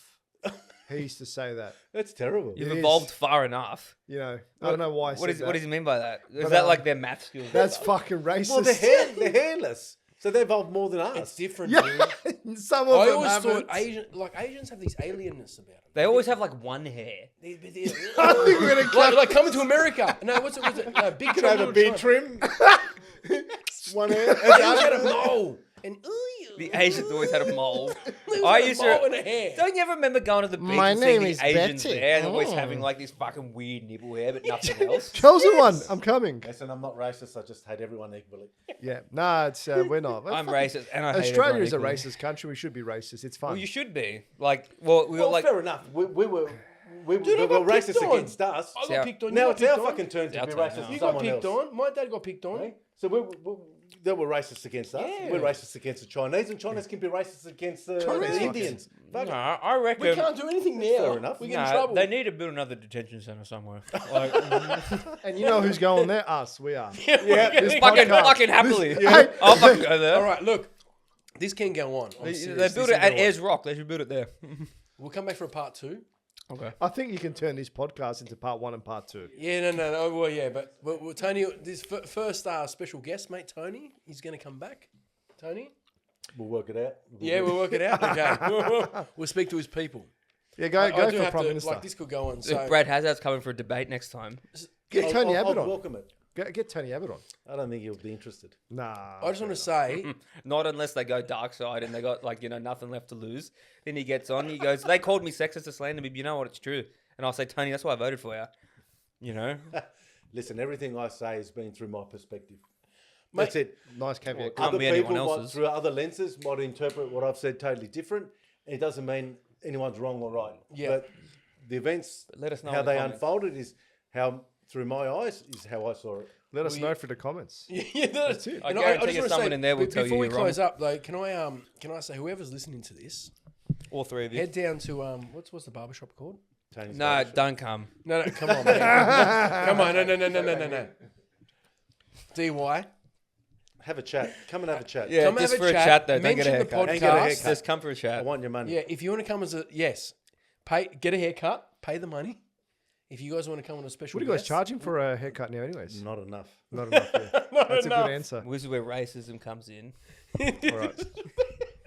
No, we'll You have know, this again, God bless obviously. you all. And these muffins are fucking amazing. Have another one. Stodge, you will. want to finish off with a comment?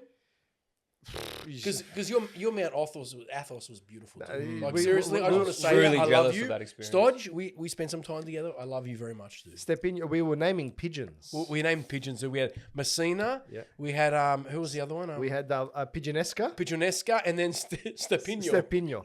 So we started we naming got all these very, pigeons, and they. Do you think they still? before you cook do they them? They're think all the about most us? beautiful pigeons, man, in Do Messina. they think about They're us? good-looking pigeons, man. Do you reckon they think about us? Who, pigeons? Yeah. I don't know, man. I think they used us, dude, for food.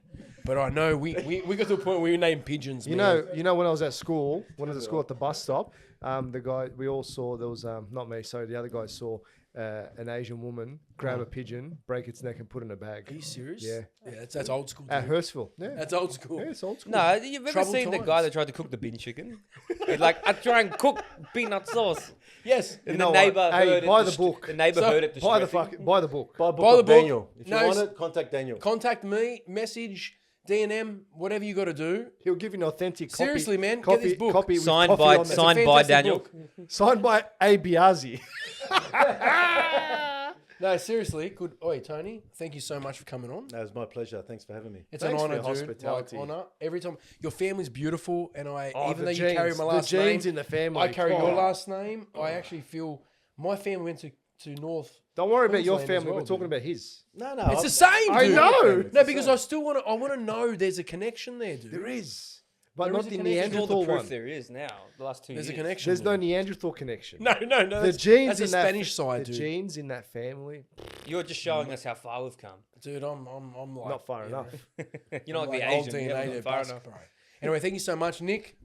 Thank you so much. I haven't seen you for did it. ages. Stodge, Hey, Yeah, Nick, good to Aidan, see you. I love you, dude. Tony, welcome.